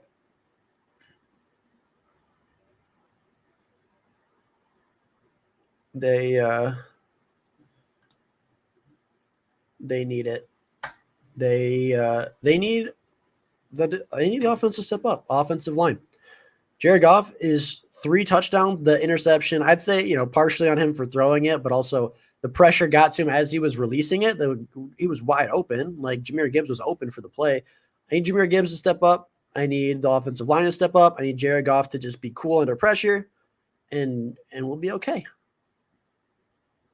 Punt, Khalif Raymond. Yep, return it up to the 50. That's what we needed. Okay, minute 44 to drive 50 yards and score a touchdown. I don't care who does it. I don't care if it's Reynolds. I don't care if it's Gibbs. I don't care if it's Laporta. We need a touchdown. Touchdown drive. That's all we need. Alex Anzalone, they covered for like 10 years. Alex Anzalone was in coverage, and decided, whatever. He left his guy wide open, though, so that's kind of scary. But it worked. His guy was wide open. All right. No turnovers. No. Jahmyr Gibbs needs to touch the football. Laporta needs to touch the football. And the Lions cannot afford a big penalty. They have 3 timeouts. They have lots of time. The offense can do it. Yep, there you go. Josh Reynolds, big play to start. I love that. Nixon out of his own end zone. Lots of room for Khalif to work. He kind of didn't do a great job at it, although he made a good play after. How is that not a foul? I don't know about that, but okay. Come on, Jared, go to work. You got this. Come on, Jared, go to work. You got this. Oof, oof, oof. Oh, I'm so scared, man. There's a chance to be 2-0 versus two playoff teams. 2-0 versus the Chiefs. St. Brown's back out, which is great. A chance to be 2-0 versus two playoff teams in Kansas City and Seattle. Oof, they need it. Drop back. Pressure's in his face, but Jared Goff delivers a strike to Josh Reynolds. There you go. Clock ticking. There we go. Keep moving it. Keep moving it. That's Jonah Jackson that gave up the pressure, but whew, what a strong catch. What a strong catch indeed. Whew. Jared Goff, 26 of 32, 316, 3 touchdowns, 1 interception. The interception did go back for the pick 6, which is the difference maker in the game right now. Khalif in motion. Ball pitched to him. Lots of space. Ooh, don't hold him, though. And a first down for the Detroit Lions, and I believe they're going to call a timeout here soon, hopefully. I hope that they're not complacent with this field goal. Hopefully they at least try to get into the end zone.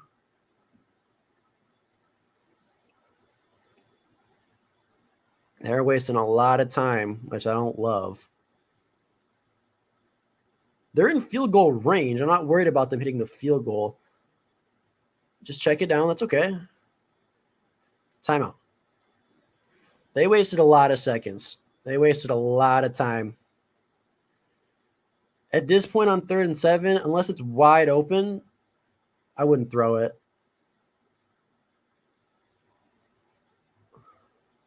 Like, I would call a passing play, but yeah, okay. So easy short run. Big kick. Big kick for Riley Patterson. The pick 6 is so big, man. The pick 6 is so crucial. If that doesn't happen, the Lions are winning right now with the ball. I trust Riley Patterson in short yardage. The Lions are in short yardage. Okay, so they went empty.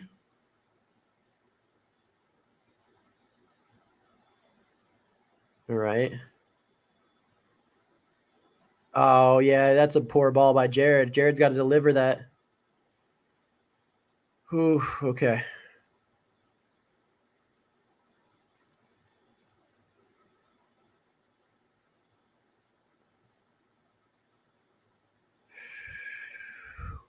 Come on. Come on, come on, come on. That's got to be that should have been a better ball from Jared.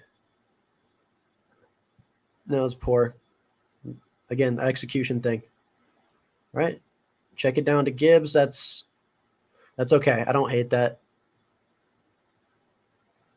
I don't hate that.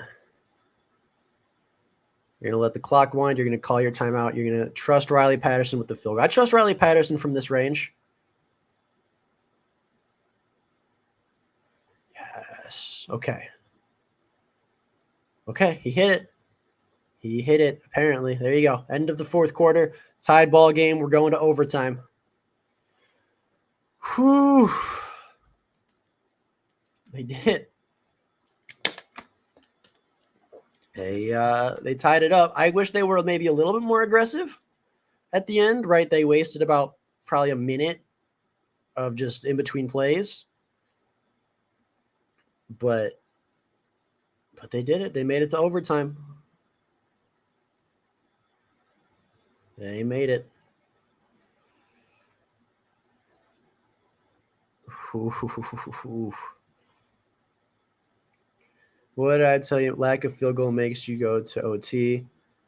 It should have been, but also the pick 6 shouldn't have happened. The 2-3 turnovers shouldn't have happened. So I get it. I've been talking the whole time about execution, right? You have 2 failed 4th down conversions. You have 2 turnovers. One was a pick 6. One was a fumble in the red zone of our red zone. So, I mean, those 4 plays right there put this game away before that field goal even matters. Or those, I guess, 3 plays go away. So, yeah, the field goal hurts, but the Lions could not execute. They have not executed well at all today. And now it comes down to luck, whether you get the ball or not. It's going to come down to a field goal, and it's going to come down to, what happens. The Lions should not be a close game. Like, the Lions should be winning this game easily. Let's see what happens. Hold on. Yeah, we know the overtime rules.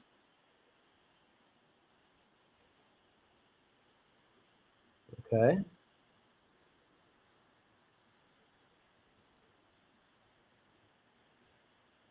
Heads.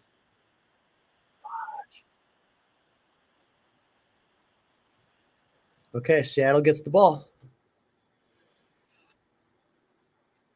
Seattle gets the ball at half, or I guess at the end of the game. They get the ball to open overtime. Whew. Okay, here we go. The Lions need a defensive stop. They need a defensive stand.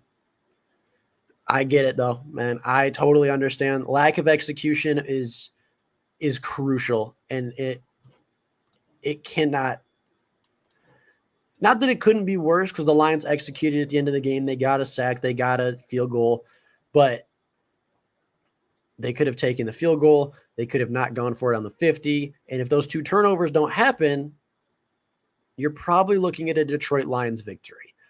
The coaching staff, the decision-making hasn't been great. I know that they want to be aggressive, but I feel like they're being aggressive at the wrong times. Both turnovers, obviously not on them. The pick 6 is on Matt Nelson, an injury, not necessarily coaching or ability of the team, but, a bad rep by a backup player led to a great play by the defense. So the Lions need to stop them, though, right? This is why you spent money on Cam Sutton. This is why you drafted Aiden Hutchinson. This is why you draft James Houston. This is why you draft Jack Campbell. This is why you pay CJ Gardner-Johnson. This is why you draft Kirby Joseph. This is why you brought in all these defensive players, is for plays like this. Touchback, okay. You have 75 yards to defend. You have 75 yards to defend. You have 10 minutes, so lots of time. But we're going to see, man. We are going to find out what the Detroit Lions are made of today. If they can execute, they can certainly win this game. And if not, they're going to fall to 1-1. Obviously don't want that. So overtime, Seattle has the ball. Rushing attack needs to be good. Coverage needs to be tight. And we need to really see what's going on here. We need to see where all of our money's going. So, and there you go. First down already. Not a great start.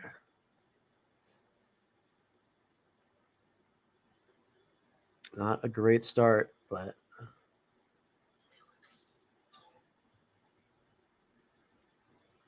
even if they can hold them to just a field goal, I feel confident going down to get a touchdown. But field goal is, I would say is probably a loss. But all right, the Lions can do it. The Lions have swung momentum back. I know, overtime is tough, but incomplete pass on first down. There you go. 2nd and 10. Seattle 42. You have, a little bit of leeway. They're definitely not in field goal range yet, probably about 20 yards before they are. So a defensive stop here is a good sign, good thing for the Lions. But this is what you pay money for. You pay money for edge rushers to go after him. You pay secondary members to stop big plays like this. I don't know. I mean, obviously, this first running down, I'm not sure why James Houston hasn't played a little more, but that's so much holding on Aiden Hutchinson. It's not even funny. That is so much holding on Aiden Hutchinson.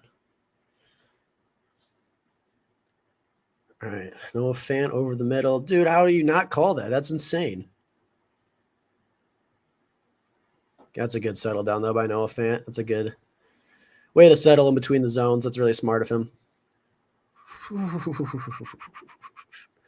right, 3rd and 6. This is where you make your money.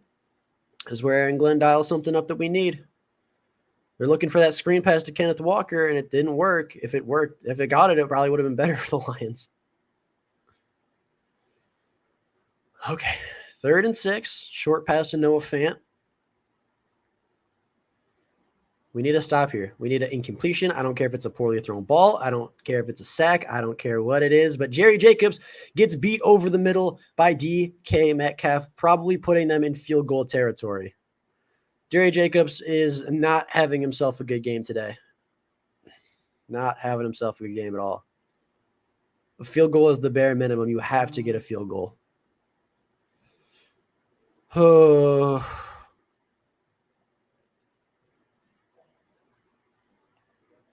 But, without Emmanuel Mosley, there's nobody else to really take it. Cam Sutton needs to follow. Cam Sutton just needs to follow DK Metcalf all day, the rest of the day. That's so frustrating on 3rd down. I trust Brian Branch versus JSN. I trust, Sutton versus even DK. But you cannot match up Jerry Jacobs. It's just not a good matchup. It's just a really, really poor matchup. And I bet he just outmuscles him to the ball. I bet it's just a little fade. Yep, he just beats him wide. Yep, he just outmuscles him to the football. Jerry Jacobs has got to get better. He's a really good player. I love him as a Detroit Lion. He's just not having a good day, and he needs to be better. Oh, and Aiden Hutchinson just got hurt. Oh, no, Aiden Hutchinson just got hurt during the next play. Oh, my gosh. No. It's not good. Oof, okay. This has been a really good game. Very entertaining game. Very stressful game for a Lions, but okay. 2nd and 7, right? You're still a decent field goal away, but obviously Aiden Hutchinson going down hurts. That opens the door for James Houston to get a game-winning sack, potentially. Or a huge play for Colby Parkinson. Okay. I see where this is going.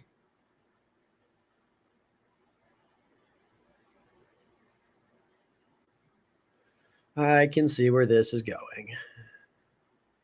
Again on Jerry Jacobs, or just Jerry Jacobs made the tackle.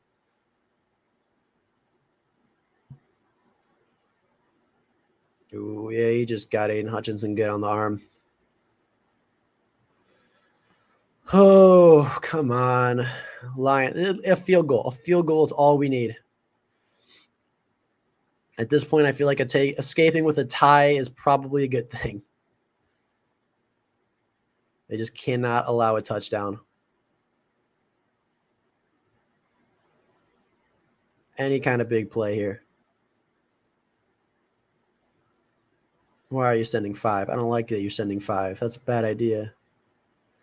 Why are you sending 5? No, why are you sending so many? Why are you have Charles Harrison coverage so much? What the heck? All right, it's 3rd and 2. Run defense has to come in clutch right here. Run defense has to be clutch. Jerry Jacobs just come on.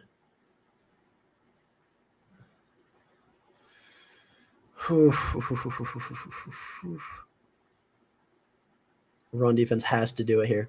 Run defense has to do their thing here. Be sound in your gaps. Jack Campbell make a play. Somebody make a play on 3rd and 2.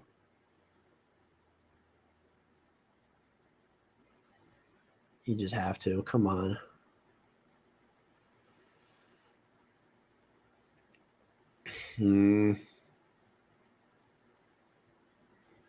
Somebody make a defensive stand. DK in motion. That's game. That's game. Lions lost. It's 37-31. And honestly, they deserved it. They deserved to lose that game. They didn't execute. They essentially had 5 turnovers in that game.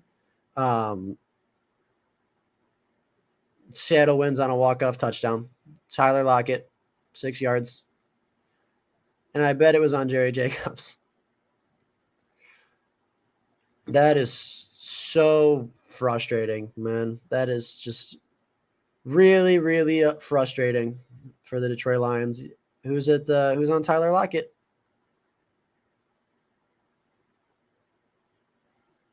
Oh, Brian Branch, the rookie. Yeah, that's game. All right. Well, the Lions lose 37-31. Again, did not play a good game. It was a poor game for the Detroit Lions, and they still took it to overtime. I think that they're very talented as a team. I think that they are very good, but they have to start executing better. They have to start being better on the ground. They have to start being more consistent on defense, and that's a huge hold on Aiden Hutchinson that was missed, but that is the game. Seattle Seahawks didn't rush the ball super well, but neither did the Lions after the loss of David Montgomery. Jared Goff was really good. The offensive line was okay until the injuries came up. Yeah, it's super frustrating, man. But whatever happens, Lions are 1-1. They go back home against the Falcons tomorrow, who just took the lead versus the Packers. So, with that being said, that is all I have for you guys today. Thank you all so much for joining the stream. Until next time, and as always, go Lions.